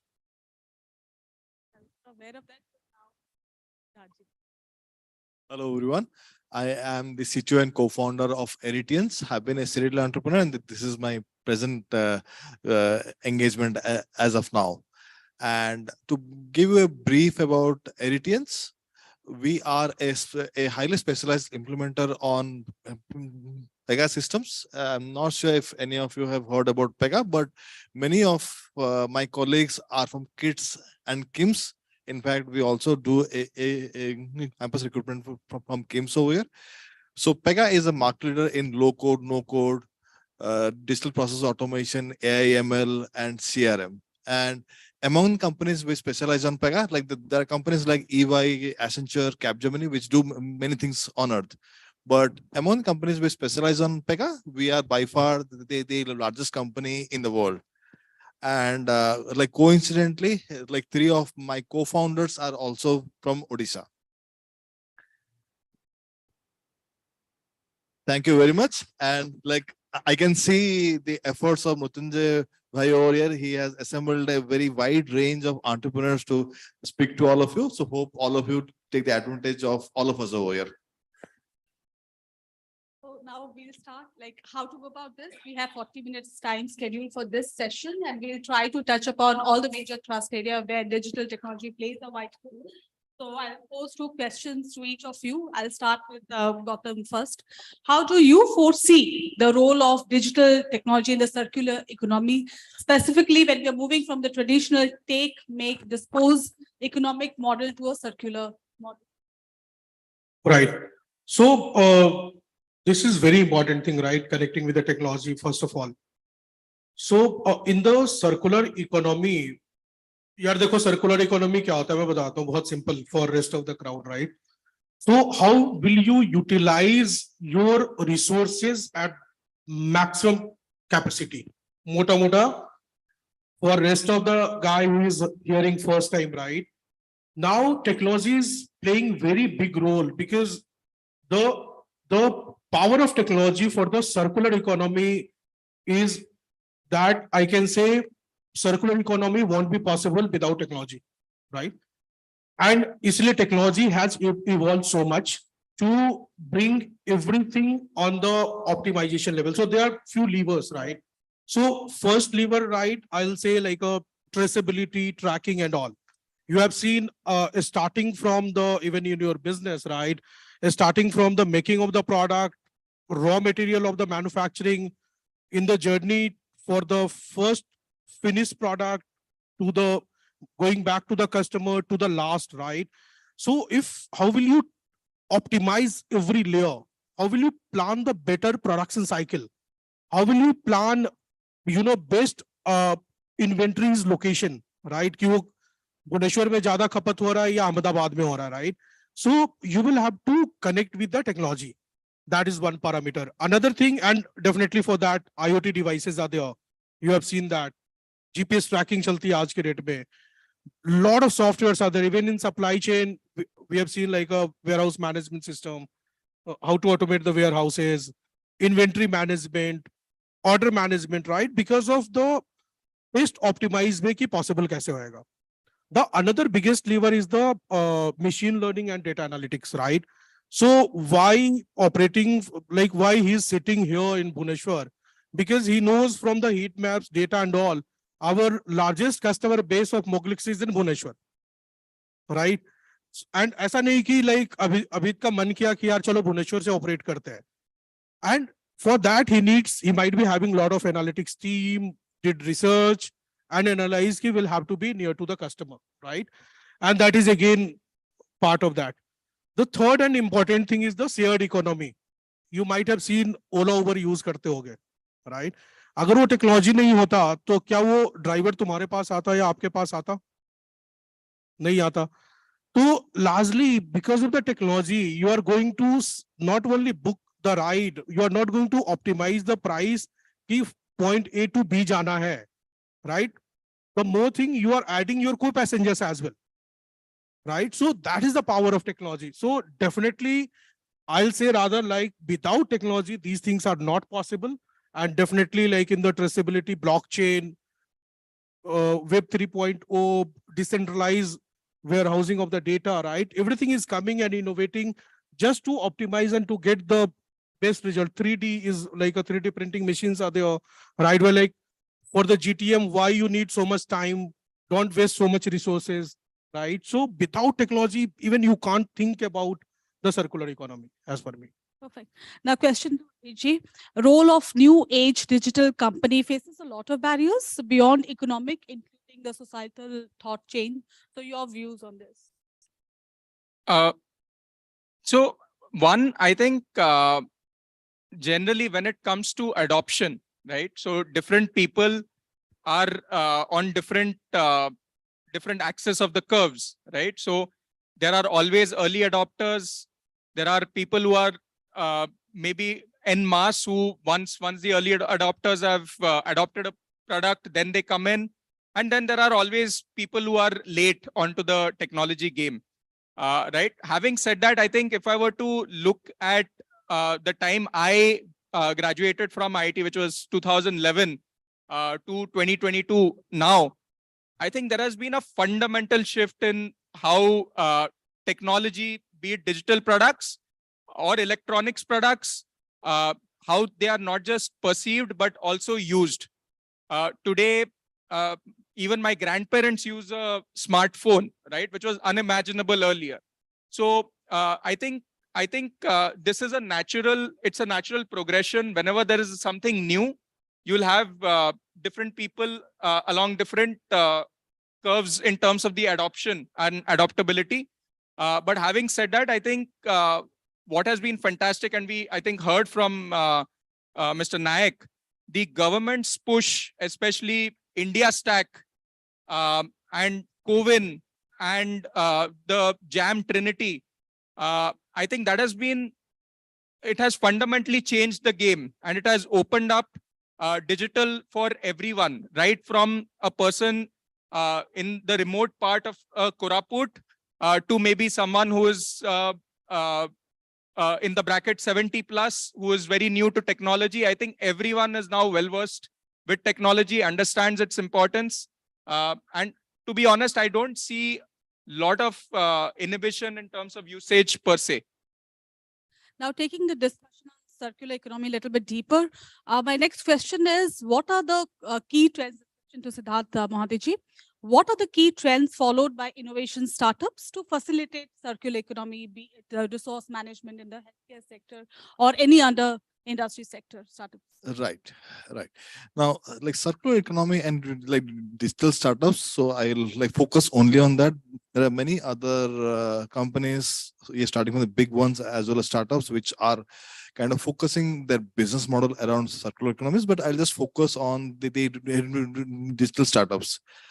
And for the students of management and engineering to visualize over here, I'll give an example of a very innovative company starting out of Hyderabad, like called Bintex. Now, we have all seen kabadiwalas, right? And very hard to innovate, hard to disrupt the market over here. Now, what they have done is that they have, apart from basically collecting the kabad from the houses and selling it elsewhere, how they are actually disrupting, and by the way, also creating a viable business model to facilitate a circular economy is that now there are lots of insights which can be generated from a kabad. For example, if you are using a packet of Kellogg's, now Kellogg's would want to know if it, suppose say if it is launching a package, how it is actually like used in the households. Traditionally, that is done by market research agencies. Now, when a market research agency is doing that, they have to launch one survey for one product. Now, this one is basically inherently as in a SaaS model. When you collect information from kabad, you are actually collecting information across all products. And what they're actually doing is, once they collect all the products, they generate insights, they generate market insights, and they basically sell that onto companies who are interested. So their customers are like Kellogg's, Unilever, name any large FMCG company in India, they're customers of that. And that's a very innovative way how somebody is trying to disrupt a market which is as difficult to crack as a kabadiwala, basically create a circular economy. The other way is basically because in the digital space, IT and the technology can be used as an enabler as well. And as we are speaking about like G20 now, one of the major initiatives of the Paris Accord is to reduce carbon emissions. And every listed company in the G20 countries have to report onto the Sensex and the respective census in the countries to see how much is the present carbon emission, and they have to also create a target for themselves and create a path over there. So we are also part of a similar journey, and this is also an idea for many of the startups over here. If you can help to manage carbon emissions, right, to start off with, do a carbon accounting. After you do the carbon accounting, create a goal-based approach of reducing carbon emissions. That is also a way to kind of innovate, to kind of facilitate a circular economy over there. Back to Gautam Kumar, your view on the digital sector being more inclusive in terms of access to technology, scaling impact, and being more responsible to operations. Okay. Yeah, so as I told, like during the station, right? So without technology, it won't be possible. So yes, it should be, like a entirely inclusive. This is like a major lever, right? So, and as Mr. Nayak was talking about, and honestly, you guys are lucky enough to have him today. What the platform he has created is like a humongous. Even, like if it won't be, again, like I'll talk about like few more levers, but inclusion is very important. Without that, like even you can't think, right? Another biggest lever, I'll say rather, it's a aspiration, a scale of the growth, right? Like COVID has been created. Jio has set up the entire effort in creating the 4G, 5G network or a different telecom company. But if the regulator, like a government or like a private bodies, are not having aspiration for the growth, then you can't implement the technology that sort of Mr. Nayak has created on the global level. So you need lot of aspiration, lot of right incentive to utilize that technology.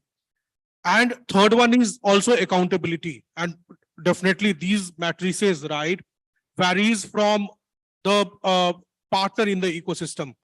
So government, private bodies, and people, right? So everybody will have to contribute as a inclusion in the technology. Otherwise, like you can't make this one as a successful thing in any of the circular economy.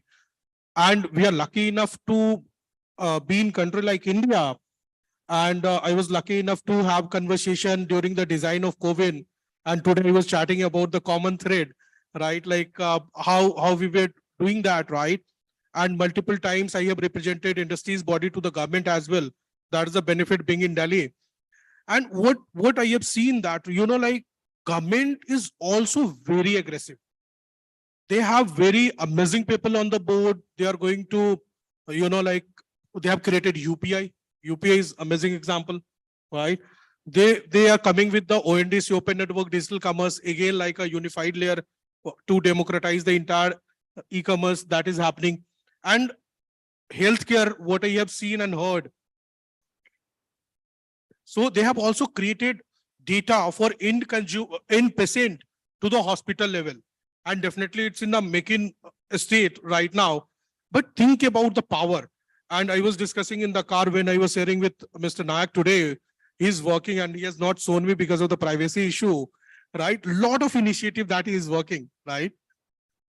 So definitely, as I told, like as a stakeholders, right, in the ecosystem, inclusion and then scale and accountability all are important to multiple people, right? Now, question to you, Abhijit. Since morning, we have been talking about digitalization. So what are the bottlenecks that are major challenges that is stopping the growth of India digital transformation if we compare India with the global counterparts? So I think one, I will probably not agree to that because I when I travel outside of India, I find it very difficult especially in the European countries to actually do transactions online. Here you can go to, like, you can be having Pani Puri and you can actually make a transfer over Paytm or a Google Pay, which I think a lot of countries are probably not there yet. And similarly, this is one aspect. I think payments is a big aspect where India has fundamentally shifted the gear.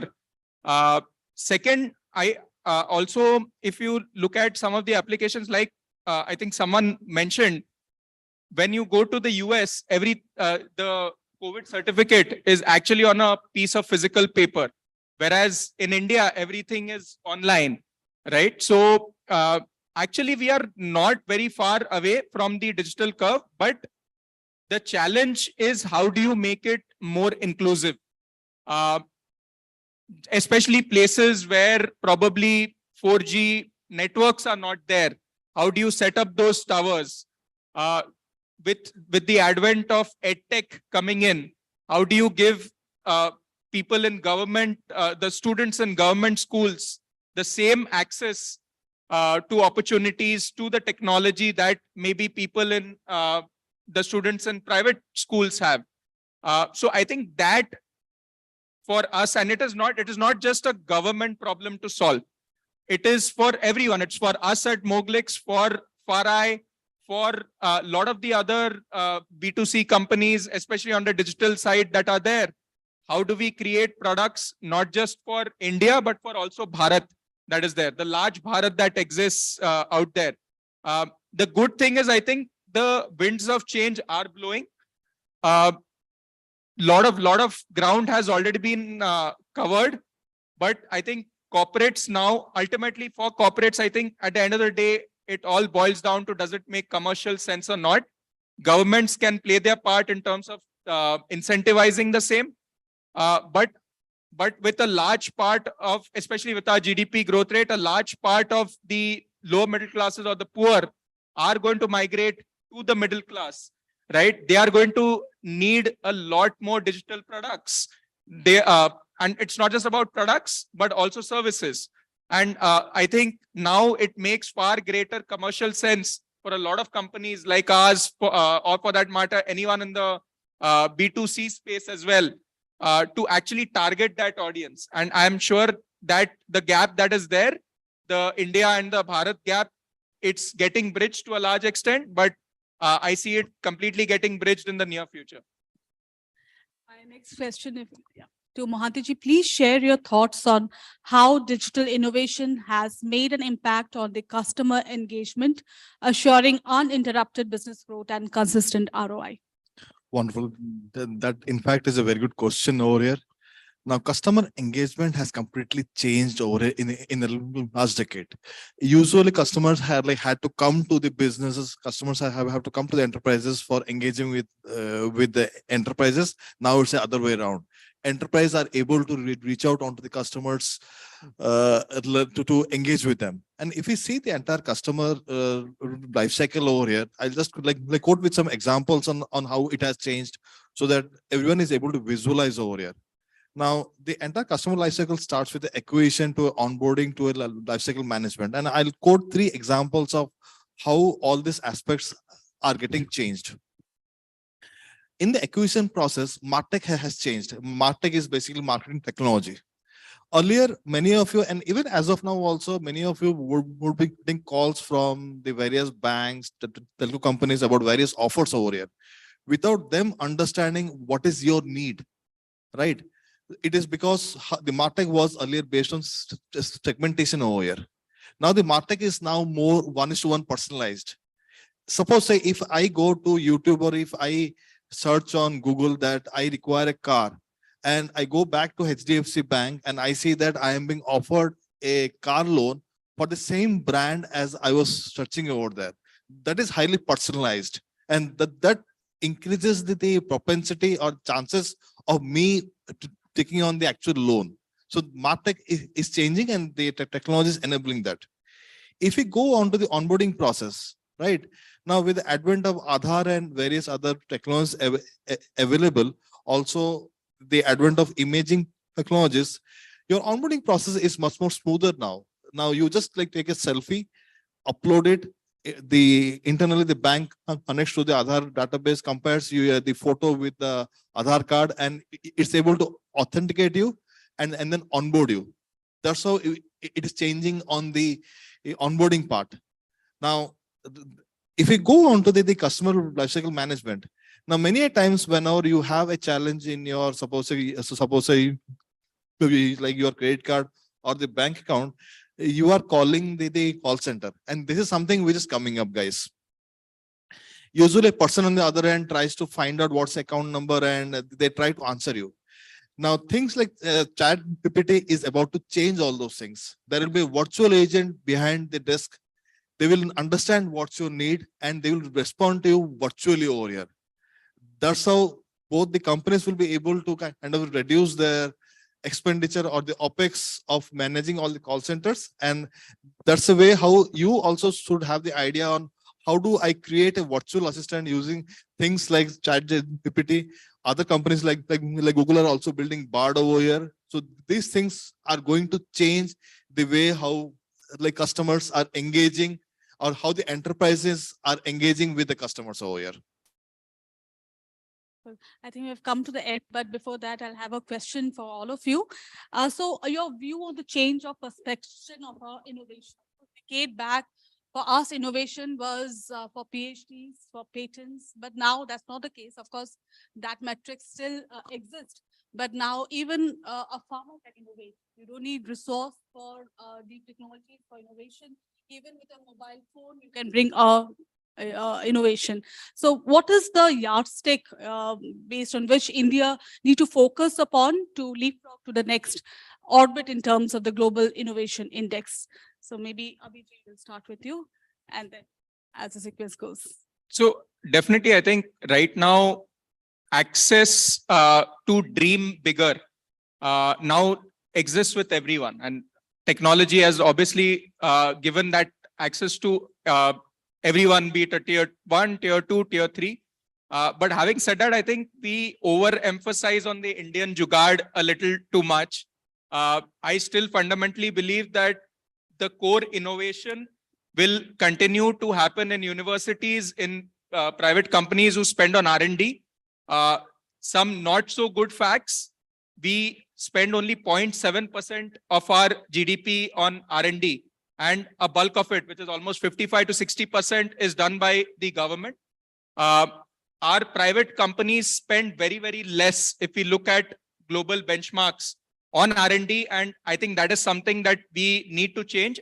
I see a lot of change happening, especially with product-based companies coming in. But I think that is, just to put things into perspective, China in the last year spent almost 500, close to 450 to 500 billion on R&D alone. Any guesses for that? What number for India was? So it was only about 20 to 25 billion. So I think there is a major gap from an institutional perspective that we need to bridge. And at the same time, I believe while there's a lot of great innovation happening in our universities, in fact, also to mention the CSIR labs. We have some fabulous CSIR labs across the country.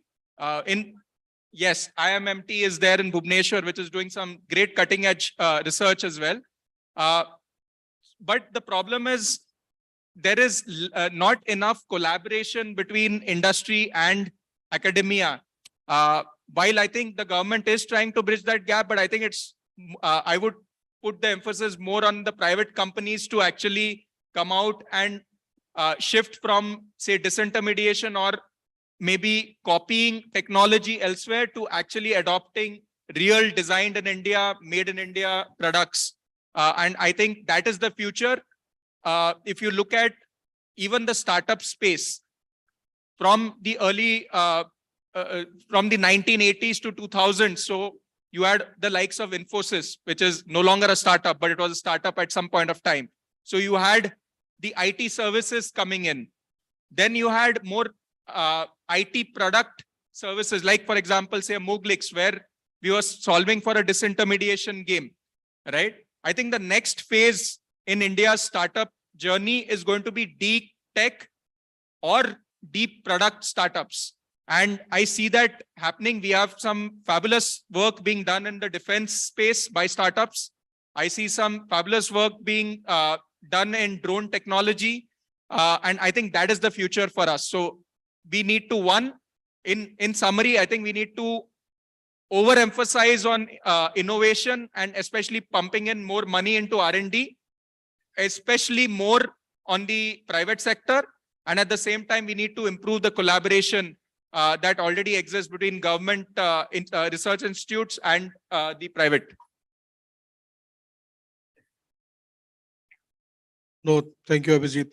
I was listening you very carefully, right? So I should not repeat the same thing because question is very common, right? यहाँ पे क्या होता है, same answer से marks नहीं मिलते हैं. So I'll have to give some different opinion, right? So you're correct. And as per me, definitely to the Namrata question, right? So there are different, everything is important in the innovation. Scholars are important. The guy who can create the template is also important. The team who can create business out of that is important. And that should go side by side, right? So, uh, innovation definitely, because we are living in a different era altogether. As Abhijit told, in 80s, 90s, Infosys, Wipro, TCS came, right? Where like there was no culture of IT industry, IT training.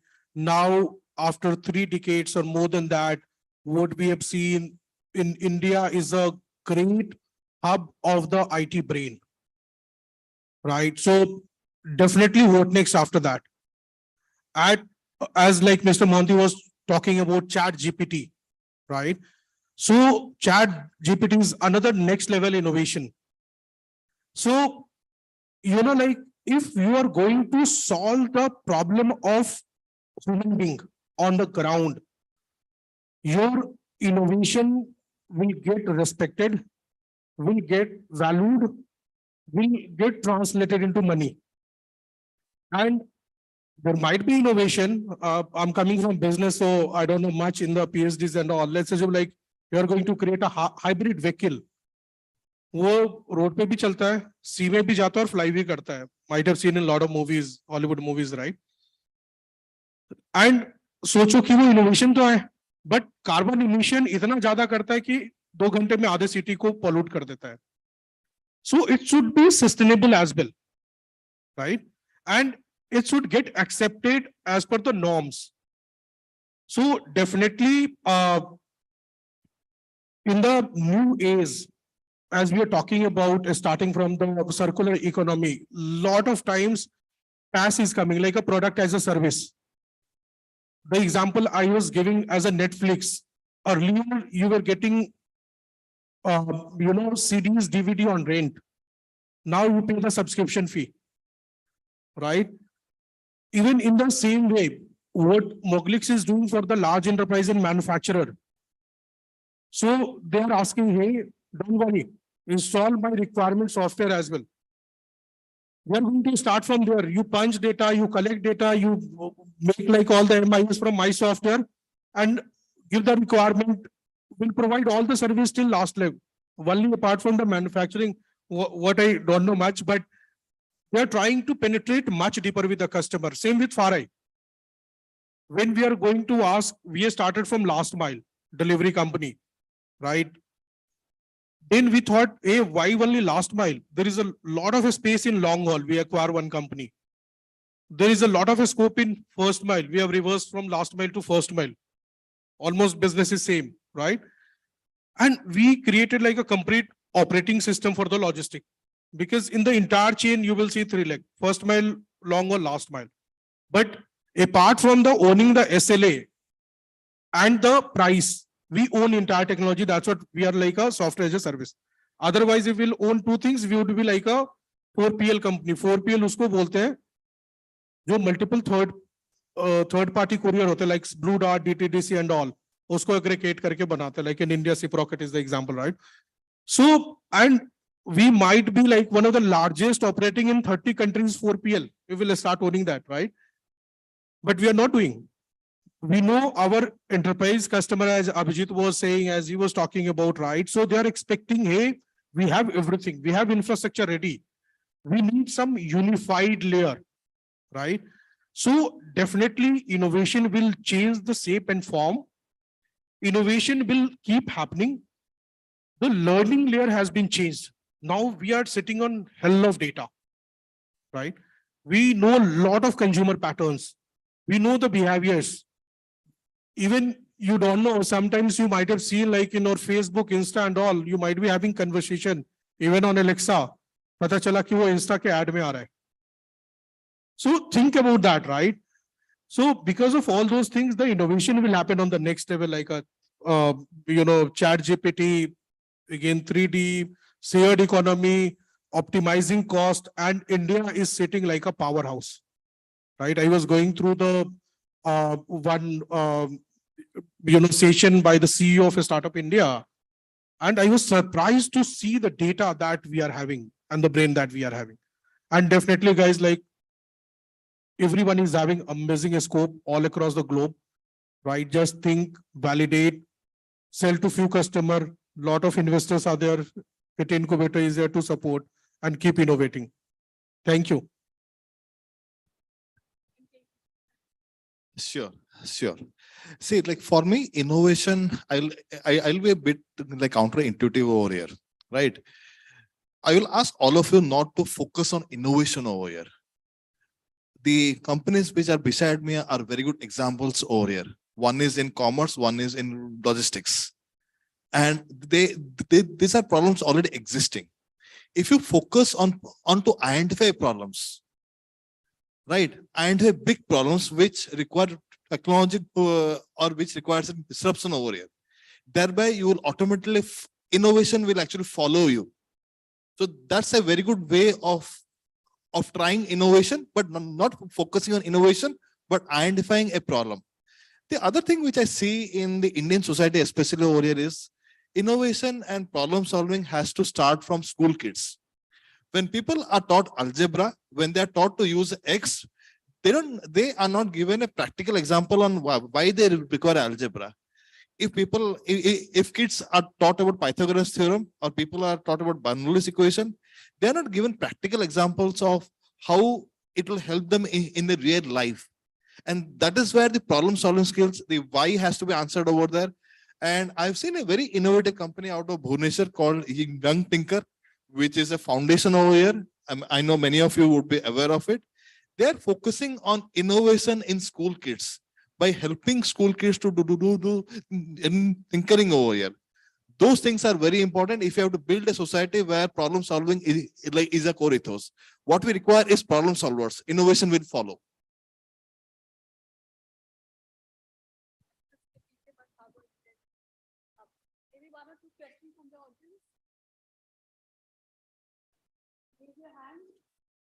No tough questions. Come on, guys. भूख लग रही है. Yeah, nobody's here to judge you, right? This is not your classroom, so be open. Even we don't know what we'll answer, right? But we'll try best.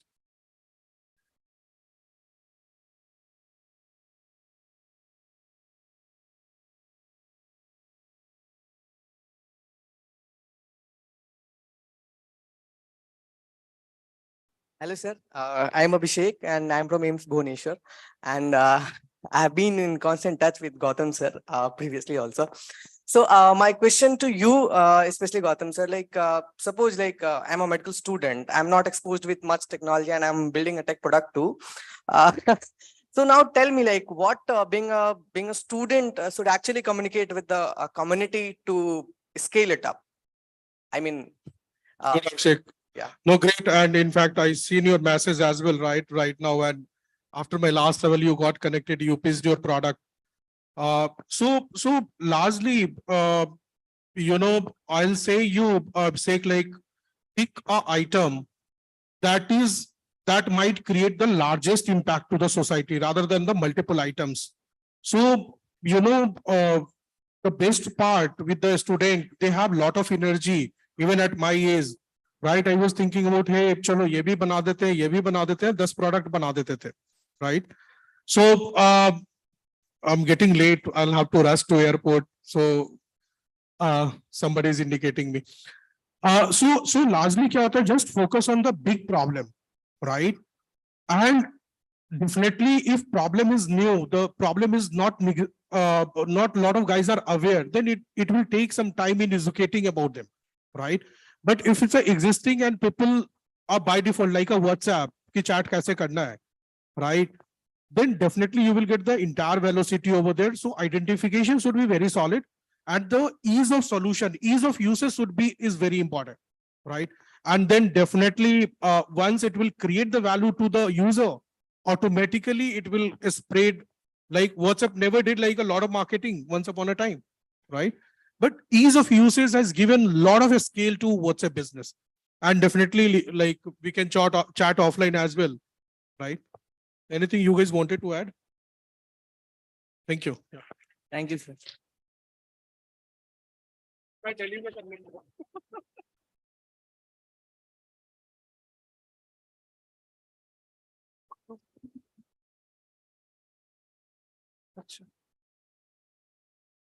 I think that one advice to all those, don't build the features something, but don't follow the features. I generally say Sir, that, sorry, why not you're going to stand up? That would be very good. And guys, like I was talking about him only, and he's the architect of COVID. He's the architect of lot of government initiative that is happening okay, for now, your uses, right? So listen him carefully. okay, that first is don't follow the feature. My point is very clear to all of you that guy, think technically, be technology here in your heart, but in your blood, it should be business. So that is the only way to success in the startup. When I built the DigiLocker, I think I didn't have anybody to work with me, frankly speaking. And I didn't have fund to know awareness and condition. Any ad anybody seen in the DigiLocker? Nobody have seen. But still today, we are having around 2.5 lakh customer acquisition without a single ad. Without a single ad. And we crossed 150 million. And I think our target by 2025, 500 million user base. And the current rate, you just calculate, we are almost 30 lakh students we are acquiring every year. The plan is to, okay, every household, most probably in India, have a DigiLocker accounts. Very clearly, but your focus is, as a part of it, look at the DigiLocker, we can build lots of features. We don't have a short facility right now also. But our focus is very clear. Birth to death, the certificates in the digital way, and use the same way, the way UPI is happening, DigiLocker is happening, and most of the startup companies of the Zerodha to ICICI Securities are doing the business on all of us. So now we are going in a larger way for the entity locker and other things, family locker, health locker, educational locker, and other aspects. But more, as a part of startups, I think you should focus on only the critical aspect of the problem, not by the lots of features. And yes, so that is again back to the same thing, the 2 months, the time, whatever you want to build it. Thank you.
Now, moving ahead, we have yet another interesting and a very relevant topic for discussion in context of Bhubaneswar, that is catalyzing digital transformation in Tier 2 and Tier 3 cities.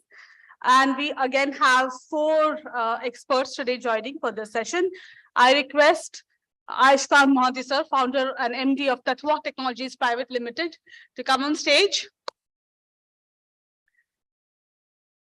I request Shri Chinmay Mishra ji, founder and CEO of Wholive, so please to come on stage.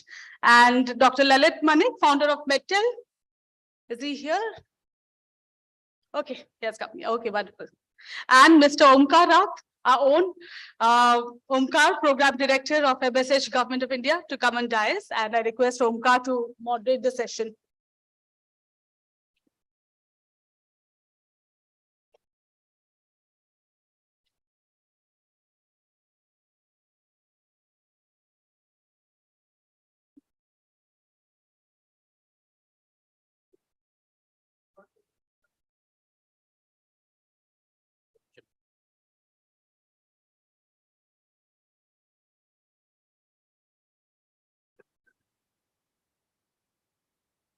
Hello guys, good afternoon to all of you.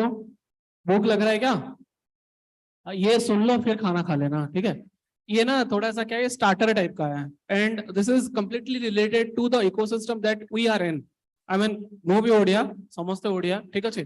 ତ ଓଡ଼ିଶାରେ या Odisha भलिया city रे कि ओडिशा माने Bhubaneswar to आहुरी छोट city रे हला आमे केमिति स्टार्टअप इकोसिस्टम को डेवलप करू छे आउ डिजिटल इंडिया माने जो स्लोगन्स सब जहाँ पर आज प्रोग्राम बेस्ड अछि सेटा केमिति हेल्प करू छे। So we are going to discuss on that part only. So just giving a brief introduction about the discussion. I mean, discussion will flow. What will be the flow of discussion? So a discussion will be around catalyzing a digital transformation in tier 2 and tier 3 cities. Rather than, I'll just try to simplify this tier 2 and tier 3s into smaller cities and smaller towns. According to in the contrary to our vision of our two eminent minister, our Indian minister, Mr. Ashwini Vaishnav, and our Minister of State, Mr. Rajiv Chandrasekhar, we have given a mandate or a task to support the startups majorly on smaller cities and towns to develop the digital startup ecosystem in that area. Because as per our Honorable Prime Minister says, and as per our founder father of the nation, Mahatma Gandhi says, the true India lies in villages, and small villages that were in that time has become smaller towns right now. And coming from a background of such smaller town called Balangir here in Odisha, around 300 kilometers from here, I also had a dream to create such kind of startup ecosystem in my district level, in that vicinity, in that area. So I would like to just welcome all three dignitaries. Sri Ayushkan Mahanti sir, he is founder and MD of Tattva Technology, driving the ecosystem in Odisha for around more than 20 years.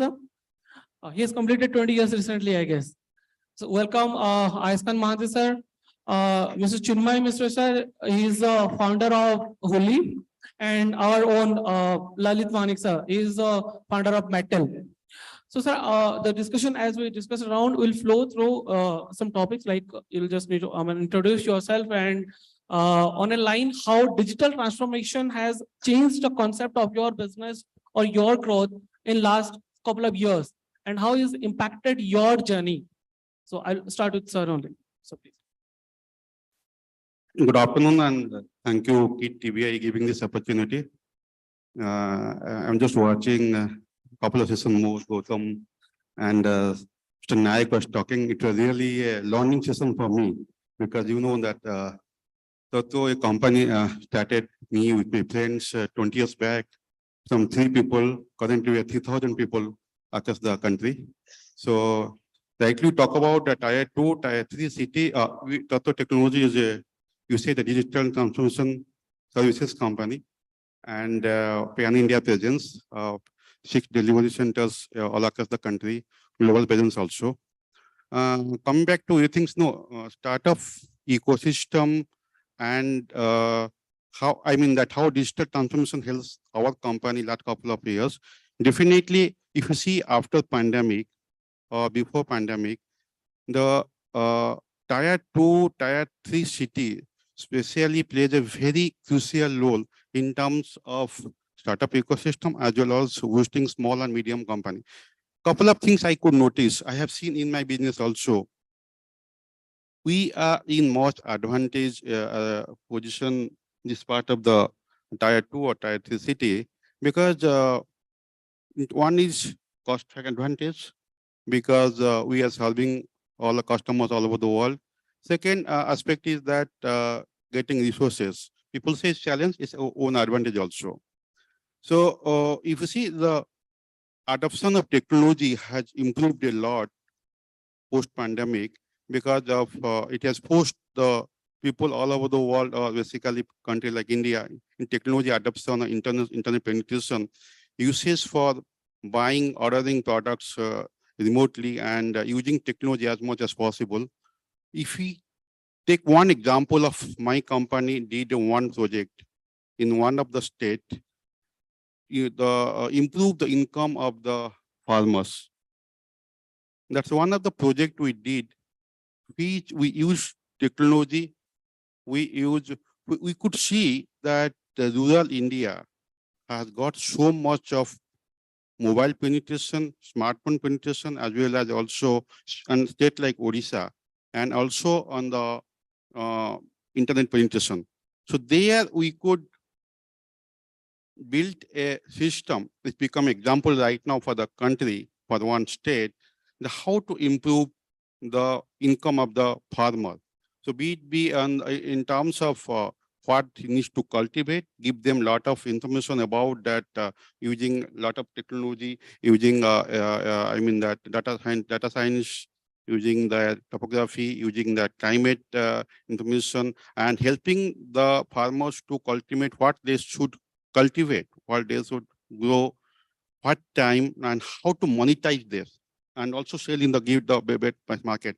That's one of the, I think that um, better example I see, understand that it, when we are thinking initially, we thought that is it possible to go to the farmers talking to them, but it really surprised us when it came to know, when you send the information, the kind of response we get from all of the state, that the way the farmers require the information.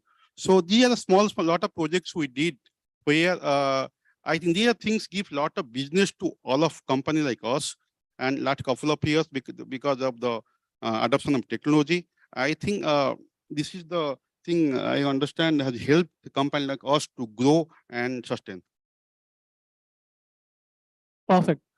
So thank you, sir. Being in stalwarts in this area, he has adopted digital technology for his growth of company in a different sector. I mean, so that it can grow magnanimous way.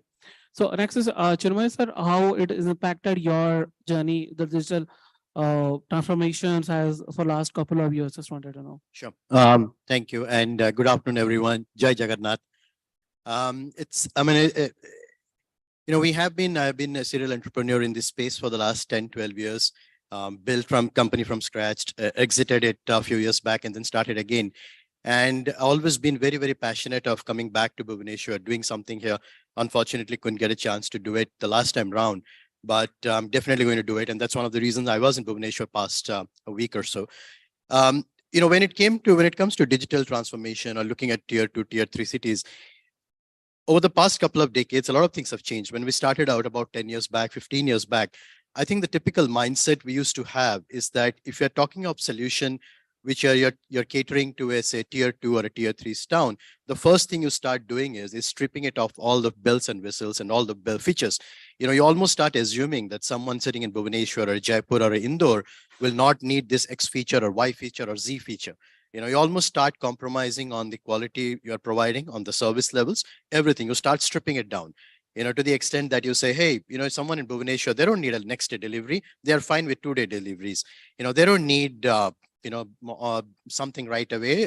10-minute delivery is not required in Bhubaneswar. 20 minutes is fine, and so on and so forth.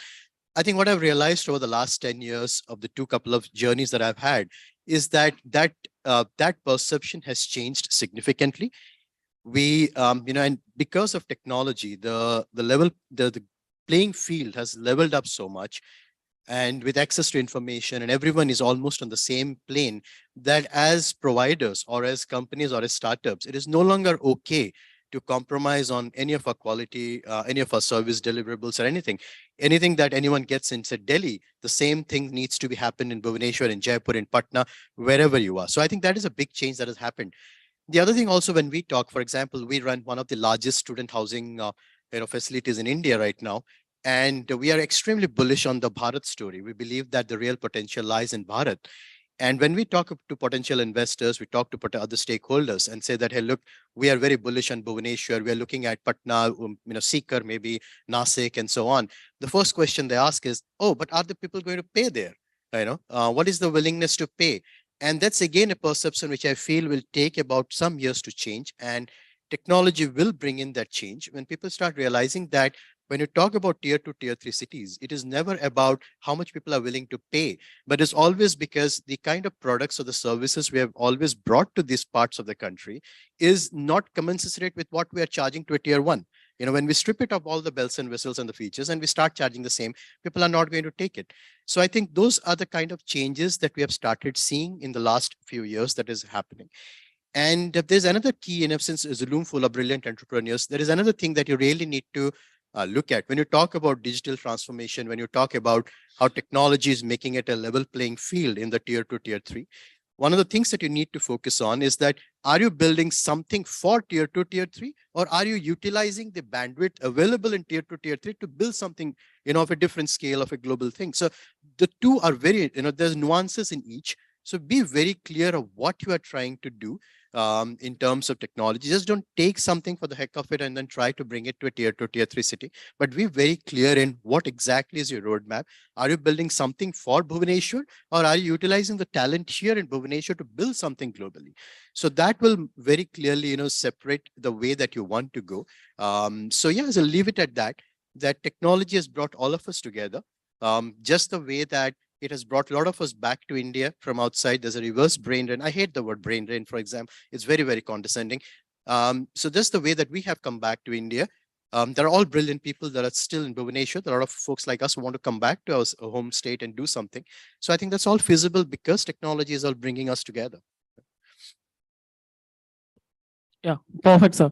Very aptly categorize the parity between, to bring the parity between how the your goal and your technical aspects should be clear. So next, I would like to request Mr. Lalit Maneki. So he is using basically the digital tech only, and he has started his journey probably, I think, after this concept came in the market. So please elaborate also on your journey, how this has impacted you. Good afternoon, all.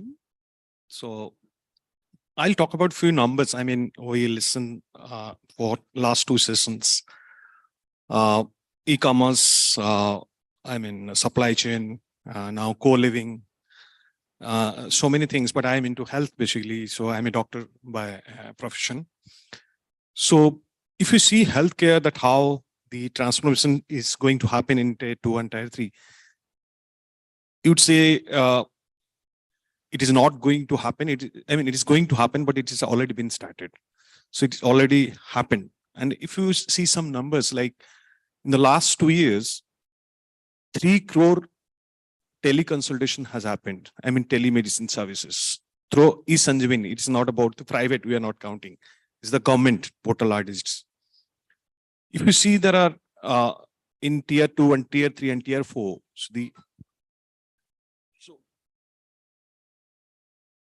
So if you see the e-commerce, like e-pharmacy, so 40% pharma delivery is happening now tier 2, tier 3 cities. So if you see the health centers, there are 2.5 lakhs and more health centers in the rural areas. They all need to be digitized.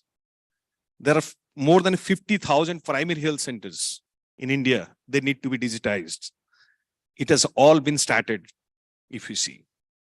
So, and if you see the doctors in rural areas, it is less, we all know. So how that gap can be minimized? It is through digitization.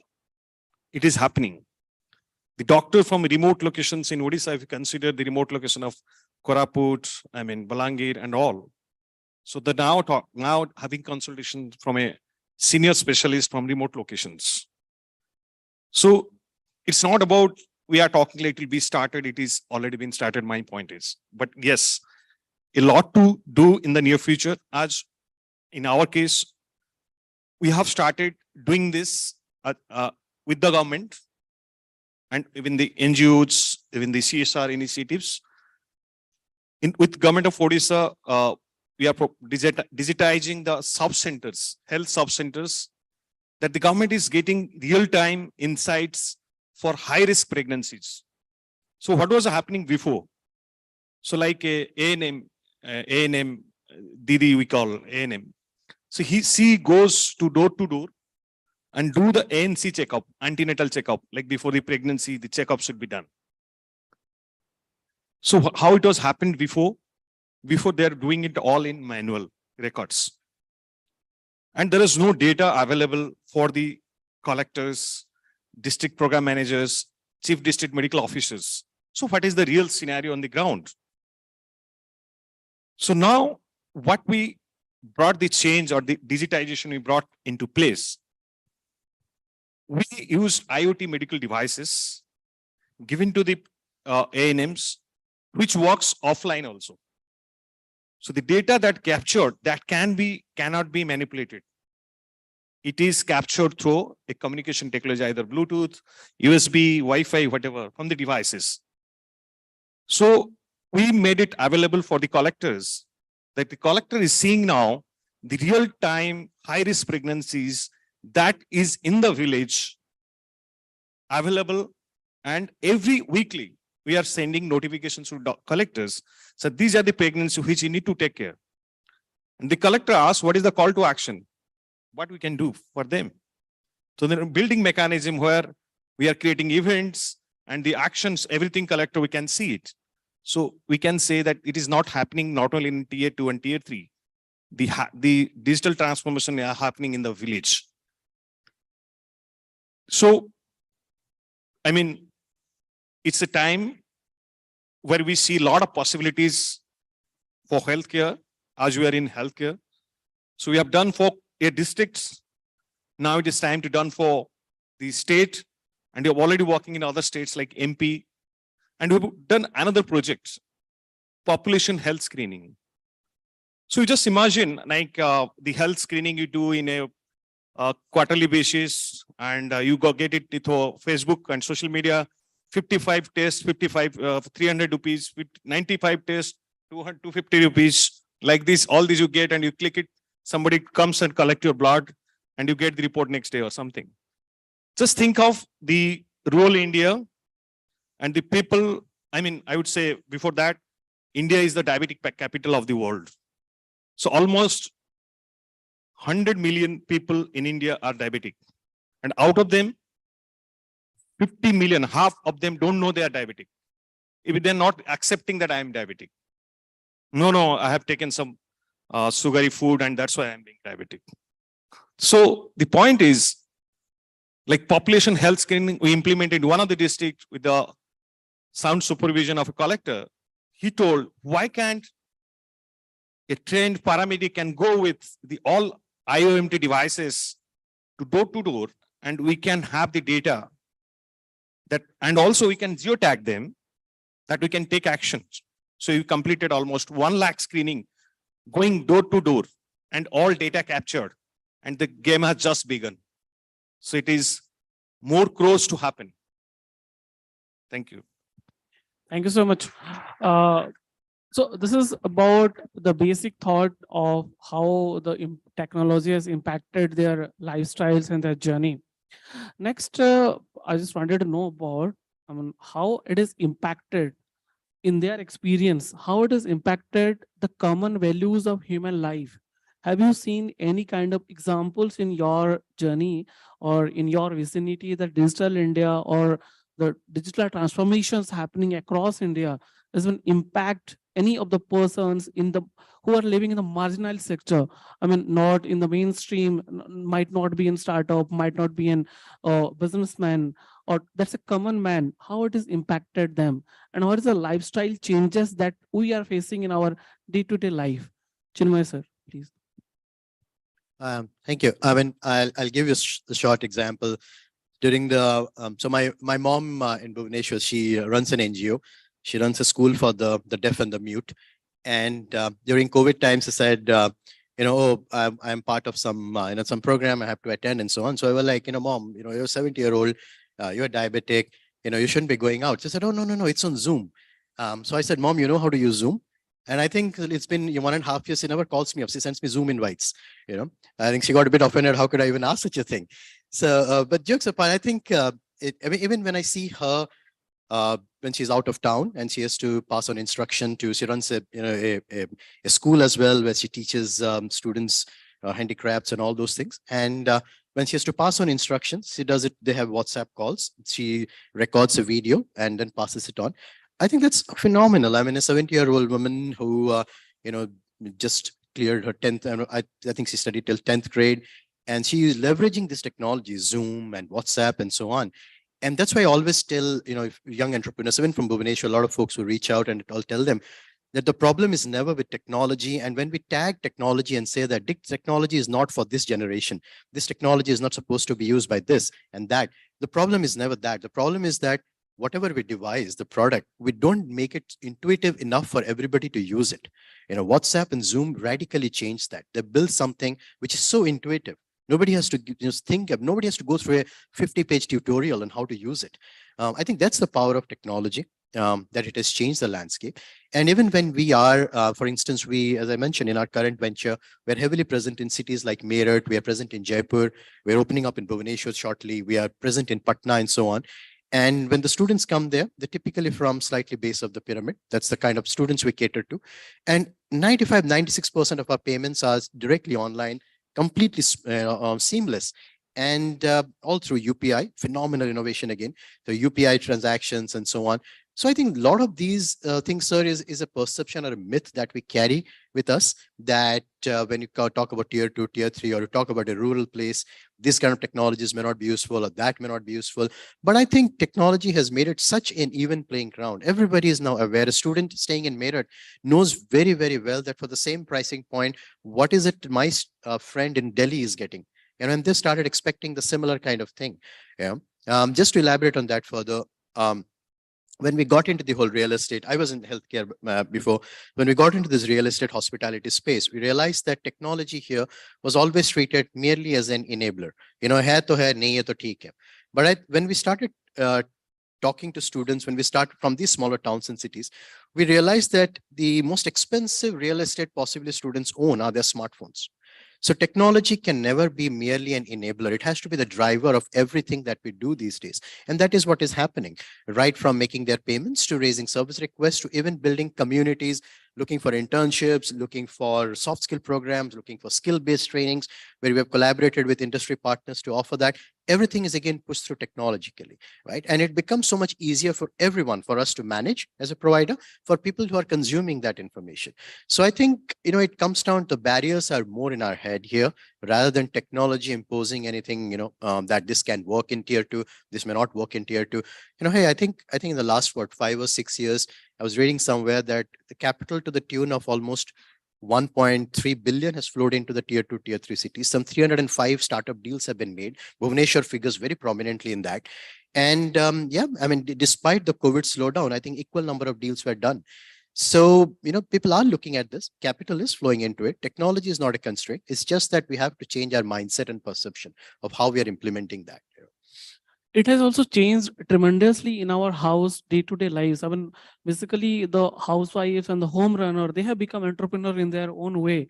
I mean, they started selling their food in their own. I mean, they started selling their handmade handcrafts through online, and they became entrepreneur. I mean, for last 2 years, I mean, the COVID has changed a lot in our mindset. I mean, and everyone try to do something of their own, and via mobile, via e-commerce platform, they're doing it in a very, magnanimous way. So Lalit, he is a part of, his business is on digital tech and all, digital health and all those things, and that's one of the emerging sector in current scenario. So how do you, do you have any example, have you seen or gone through that people have benefited out of your technology? I mean, a lot of people have benefited, but if you have any stories or something like that you want to share with us. Yeah, I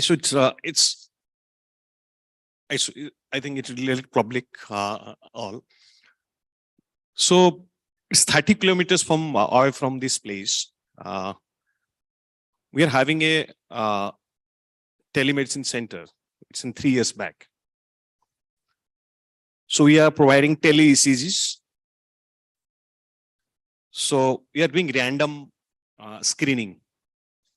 So like the ECG will be done. They have some chest pain or something like that. So that we are doing random ECG. And it's a like free promotion, I think, if I remember correctly. So it's a free promotion that we have built telemedicine centers and all. So one guy found having multiple blocks. It's a young guy, 35 years old. And the ECG screening happened. And what happens actually once it comes to cloud, so it is reviewed by the cardiologist, and a feedback is given to their WhatsApp. So I remember I got a call from our team that one guy is having problem and the doctor has asked to come to hospital. So the doctor talked to that guy and asked them, come within 24 hours. And that guy told, sir, I don't have money, I don't this and that, all these things. The doctor told that I can arrange some fund for you. So there is Chief Minister, health fund, some relief fund, something is there, a treatment fund, basically. So, and they have provision for any heart treatment. If they see certain cases, they can also recommend someone who can avail that fund. And exactly the next day morning, he reached to the Apollo hospital and the doctor made it free for him. So it all happened because of the digital transformation and because of tele-ECG implemented in the village, where the ECG got reviewed by the cardiologist and he suggested to take, the necessary steps next day, and the life got saved. I think that's what I can say, how the digital transformation in health, it is creating impacts on the ground. Then I will tell another case. In Balangir districts, the one in an ANC checkup, that antenatal checkup, the hemoglobin was 7. So this was, I think, I remember it was a 7th month of her pregnancy. And collector identified it in the notifications, like he gets on weekly basis. Because every week, how many numbers of pregnant women got screened or ANC checkup done, and it's a quick review of summary of 2 weeks. The collector called to the ladies because the mobile number is also in the report. The collector called to that lady and she got immediate access of resources, basically the iron folic acid and other treatments, even blood, everything, within 24 hours. This happened because digital transformation in health. The show has just begun. There are a lot to do. And why India is a place for digital transformation, I would say, especially in healthcare, others are related to that. India is a country, if you see patient-doctor ratio, so it is almost on 15th. The WHO standard is 1,000 patient, 1 doctor. It's a country like Germany, UK and US, it's average minimum 3.5 and above. And India is standing still at 0.69. So what does it show? That only way that we can decrease the load on the physicians, the only way is to digital interventions.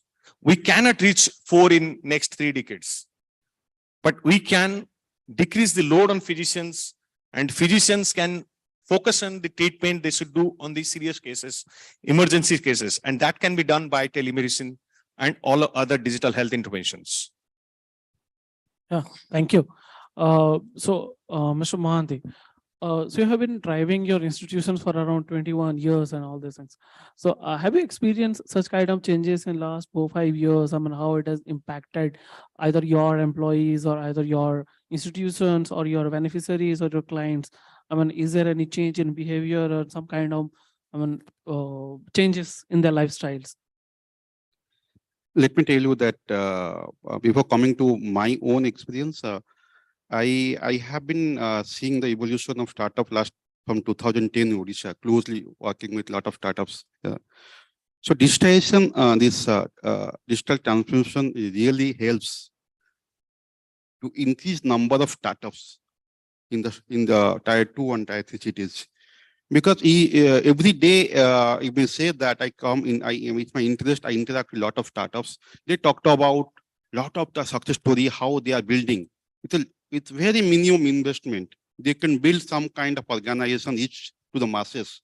And though he was talking about the idea to invoice, I think it has really helped a lot of startups from tier 2, tier 3 cities. If you see total tier 2, tier 3 city, they are contributing around 45% to what startups, what Startup India has registered, right? So that means the tier 2, tier 3 cities giving a lot of avenue for startups to start their journey from here. Coming back to my thing, I'll give one example. Before, I think during pandemic, we made a survey of 5,000 pharmacy, neighborhood pharmacy in the country. A very interesting thing. We called from Kerala to Jammu and Kashmir, all the states, 5,000 local pharmacy, we call them. Make a survey on that. We try to understand what is during pandemic, how they are performing.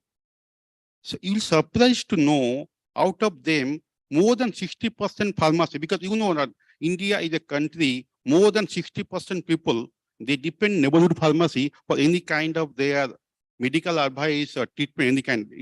Because the Indian health ecosystem, the Indian health infrastructure cannot take load of such a huge things. So they are doing very good job during pandemic also. When we talk to them, they said that most of them said we are going to phase out, or maybe some online companies are coming and selling their real estate cost is going up, or they are not getting people, not able to deliver, they are not satisfying customers. So we then we come up with a solution called solution that how to empower the neighborhood pharmacy to become local 1 mg or local online pharmacy. Trust me, we made a first pilot state during pandemic in Odisha, then took it to Kolkata, then to Mumbai, to other places. Amazing experience. You see, the same guy, once we give him a platform, earlier he was selling only the medicines. Right now, we said that with the same infrastructure, you can also make service available like health, doctor consultation, lab test, or the insurance services, health insurance services, lot of other things we could roll out with. So there, you see the digital transformation, that initiation, how it has helped the neighborhood pharmacy to empower them to increase their purchasing income. Same way, I was talking to the first thing that we built something, the government of Odisha, one project, Amakrushi, empowering the farmers, how to improve the income of the farmers. We have got around 45 lakhs farmers all across the state. When we come across that they are due to lack of income. So initially, we are told that how they will get it. They don't have mobile phone. They don't smartphone. How to reach out? But I was telling you a few minutes before that he is surprised to see that after 1 year working with scientifically with intervention of technology and digital transformation, people remote place from Balangir, people Patnagar, people on Nuapara, other people. They are so convergent about the technology, and they know how to use the technology, how to make utilize of them, even what they produce, how to sell. I think their appetite is more. That is another biggest intervention we are going to down. So I mean to say that tier 2, tier 3 city has the potential of having more problems near whoever start anything. A company like us or startup, they can see very close, they find more problems city like this tier 2, tier 3 city, and easy to experiment, and also easy to also roll out city like this. So I say that, and you see the top city, 7, 8 city, they are around more than 100 city, tier 2, tier 3 city, huge potential in terms of resources, in terms of infrastructure, internet penetration. I think it has a very good future. Thank you.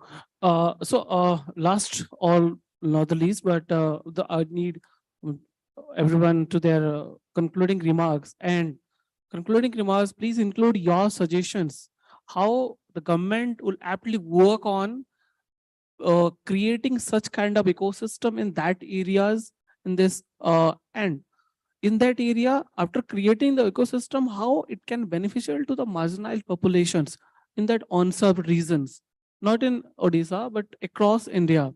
Because we also have in need of different suggestions from your stalwarts, it's in startups, it's also stalwarts. So we need such kind of inputs to put on our table so that you can take the better decisions in coming future.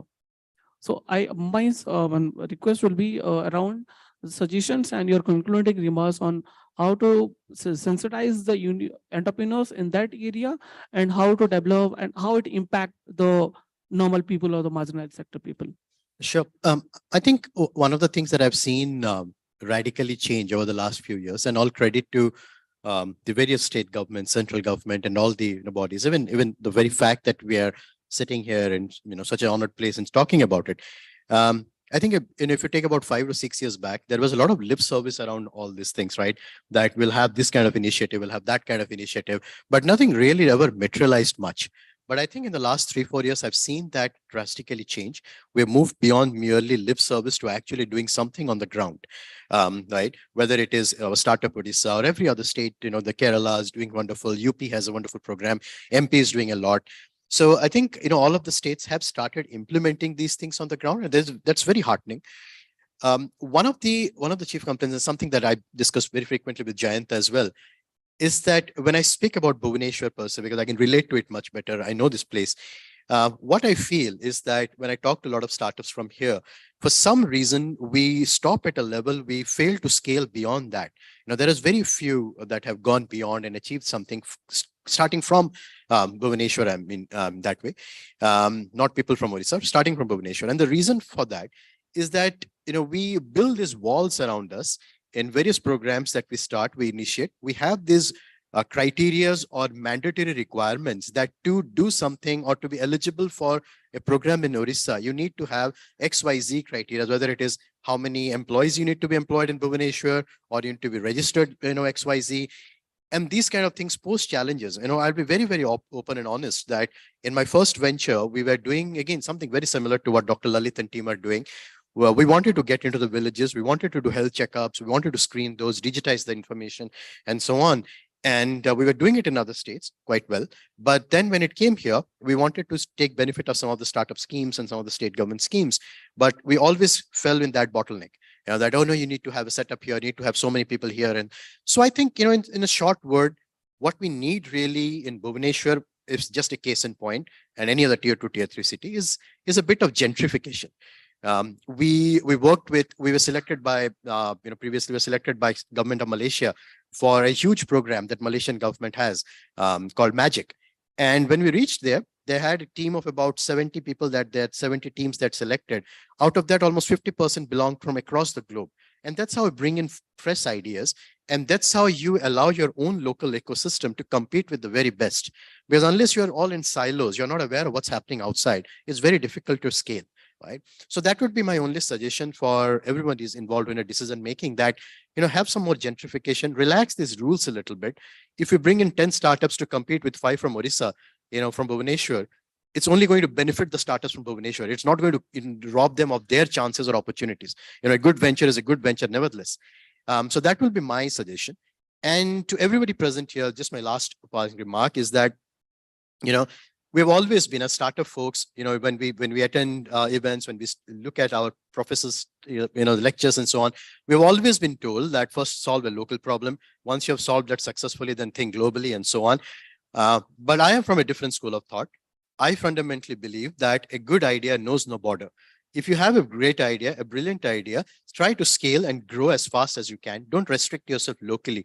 One of the very fundamental reasons why we do not have a Facebook or a WhatsApp coming from India is because we always think of that thing. We'll think of solving a problem at the municipality level, then at a state level, then at a country level. And by the time we look at going global, the market has already moved on to something else.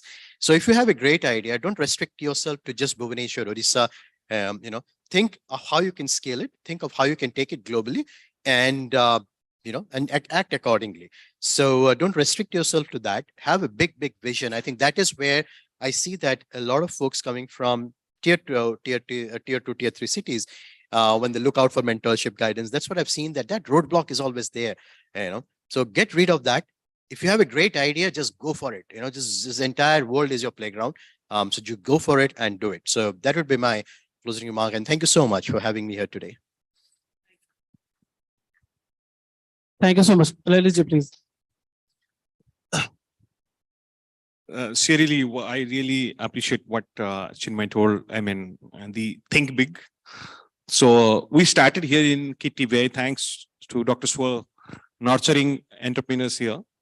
So we started here, we moved out to Bangalore, and we got investment from a Singapore fishy farm. And we got selected for United Health Group startup cohort, and they're going to do a pilot in US. And we are going to work with almost the pilot is over with his Middle East company. And in Indonesia, the pilot is going on. Even Hong Kong, I mean, one company is working with us. Even we got the help from the Singapore partner. So what my point is, I mean, we are not so, we showed them what we are doing here. They saw that in healthcare, basically, if you see the scenario in Southeast Asia, it is almost same. And if you see in the Europe and the Western, it is a bit different. So recently, we are participating in a UK-India cohort by KIIT-DIA. So we have been selected for the next round. And the agenda of that program is how they can take innovation from India, basically the healthcare innovations, they can put in National Health Service UK. So the question was in the last pitching was, what we can do with your product? So we told that we can decrease your costs. So that's the pain point for them, that how can minimize the costs. So what I just feel like the ecosystem is now vibrant. I mean, in other panelists were saying in the last session, like the CEO of Start Invest India in the last discussion meeting, he was saying that wonderful numbers that is happening in India. I mean, so the last thing I would say that how the startup can contribute, I think the forum like KIIT-DIA, the other ecosystem that is coming up. And also for the government, I would say that should be a single window system, like even a lot of areas, the startup Odisha, KIIT-DIA here, and in also NASCOM, we are working with NASCOM with All India Institute of Medical Science. The NASCOM told that, okay, you guys are doing, and why don't you do for another pilot with AIMS? We'll showcase to the government of India that this can scale. So this is how the ecosystem is helping startups. And again, a lot to do. I mean, if a single window system will be built where the startup can be nurtured and groomed, those who are doing good, let them get into the system. I think that's the closing remarks for me. Thank you so much. Thank you so much. Mr. Mahadev, please your concluding remarks, please. It was this question was the best question, the previous two questions, and very close to us. Thank you, sir.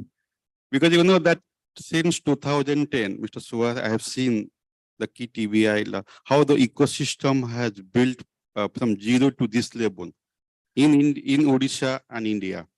There is, you see the aspiration societies coming up with renewal of confidence. I have visited almost all the education institutes of Odisha outside also. I have seen the spark within the young people to do something for them and to prove them.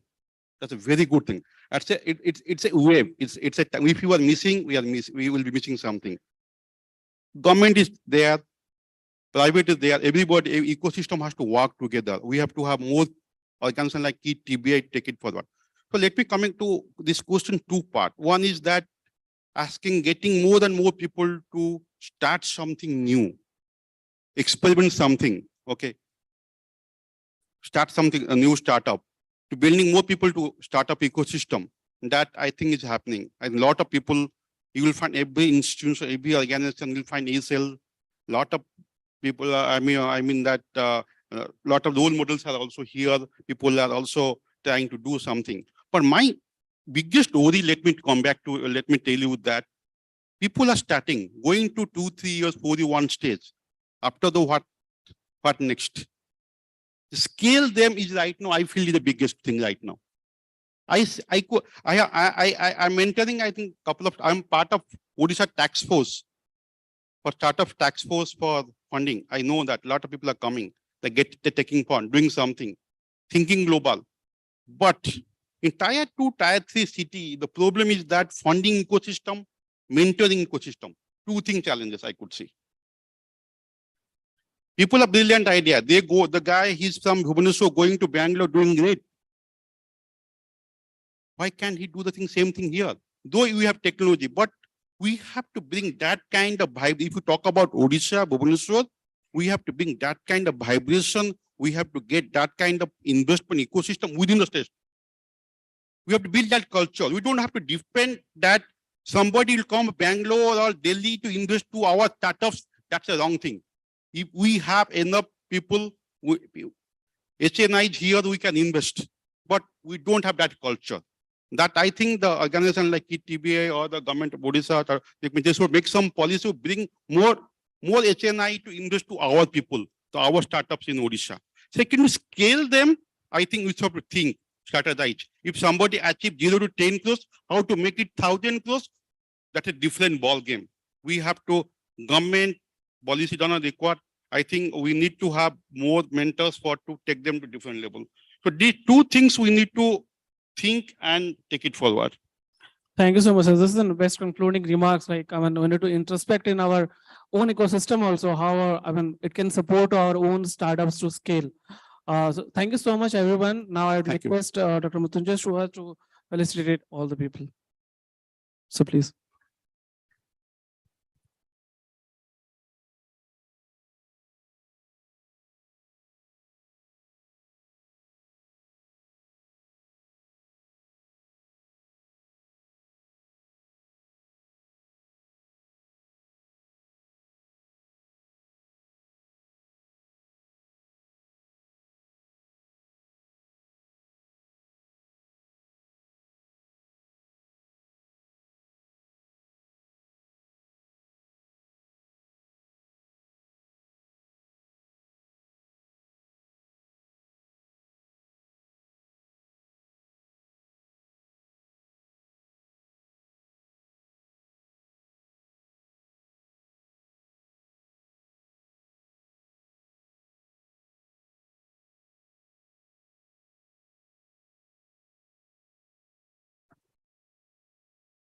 I know all must be feeling hungry. We have come to an end.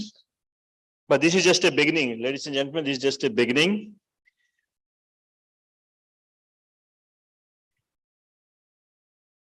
I wrote, okay, good. So I hope this 3.5 hours was quite interesting for you. I know food is important, 2 more minutes. And what I understood from this 3.5 hours interaction with listening to all of them, this is the right time to really think about how do you build, how do you bring right problem statement, you solve it, which is a potential of sustainability, can scale, can make enterprise. So I request all startups, innovators present here, working on any of these sectors like EdTech, FinTech, AgriTech, and any of these digital technology platform, health tech also, must look for this program of MeitY Startup Hub, MSH, or the MeitY programs, the DST, the BIRAC, all government is now supporting this sector. Please look for it and build solutions for future, which will be scalable, which is a commercial viability also.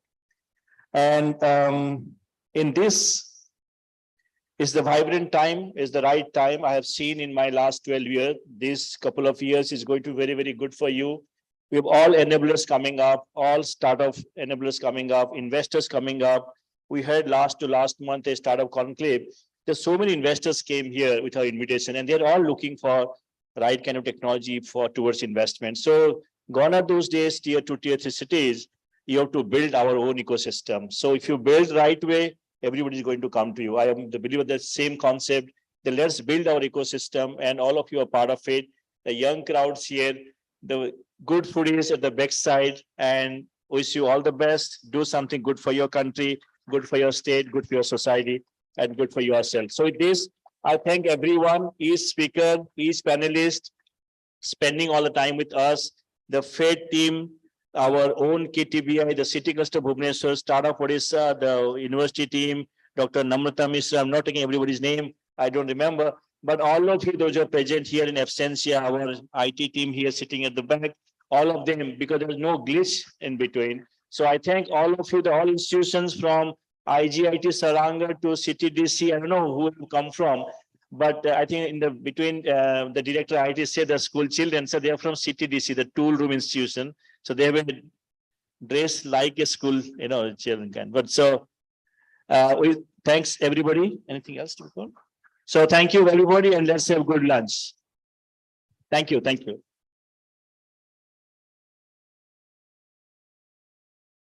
So I invite all the speakers, the panelist member to come on the dais. We want to take a group picture with all of you, if you don't mind.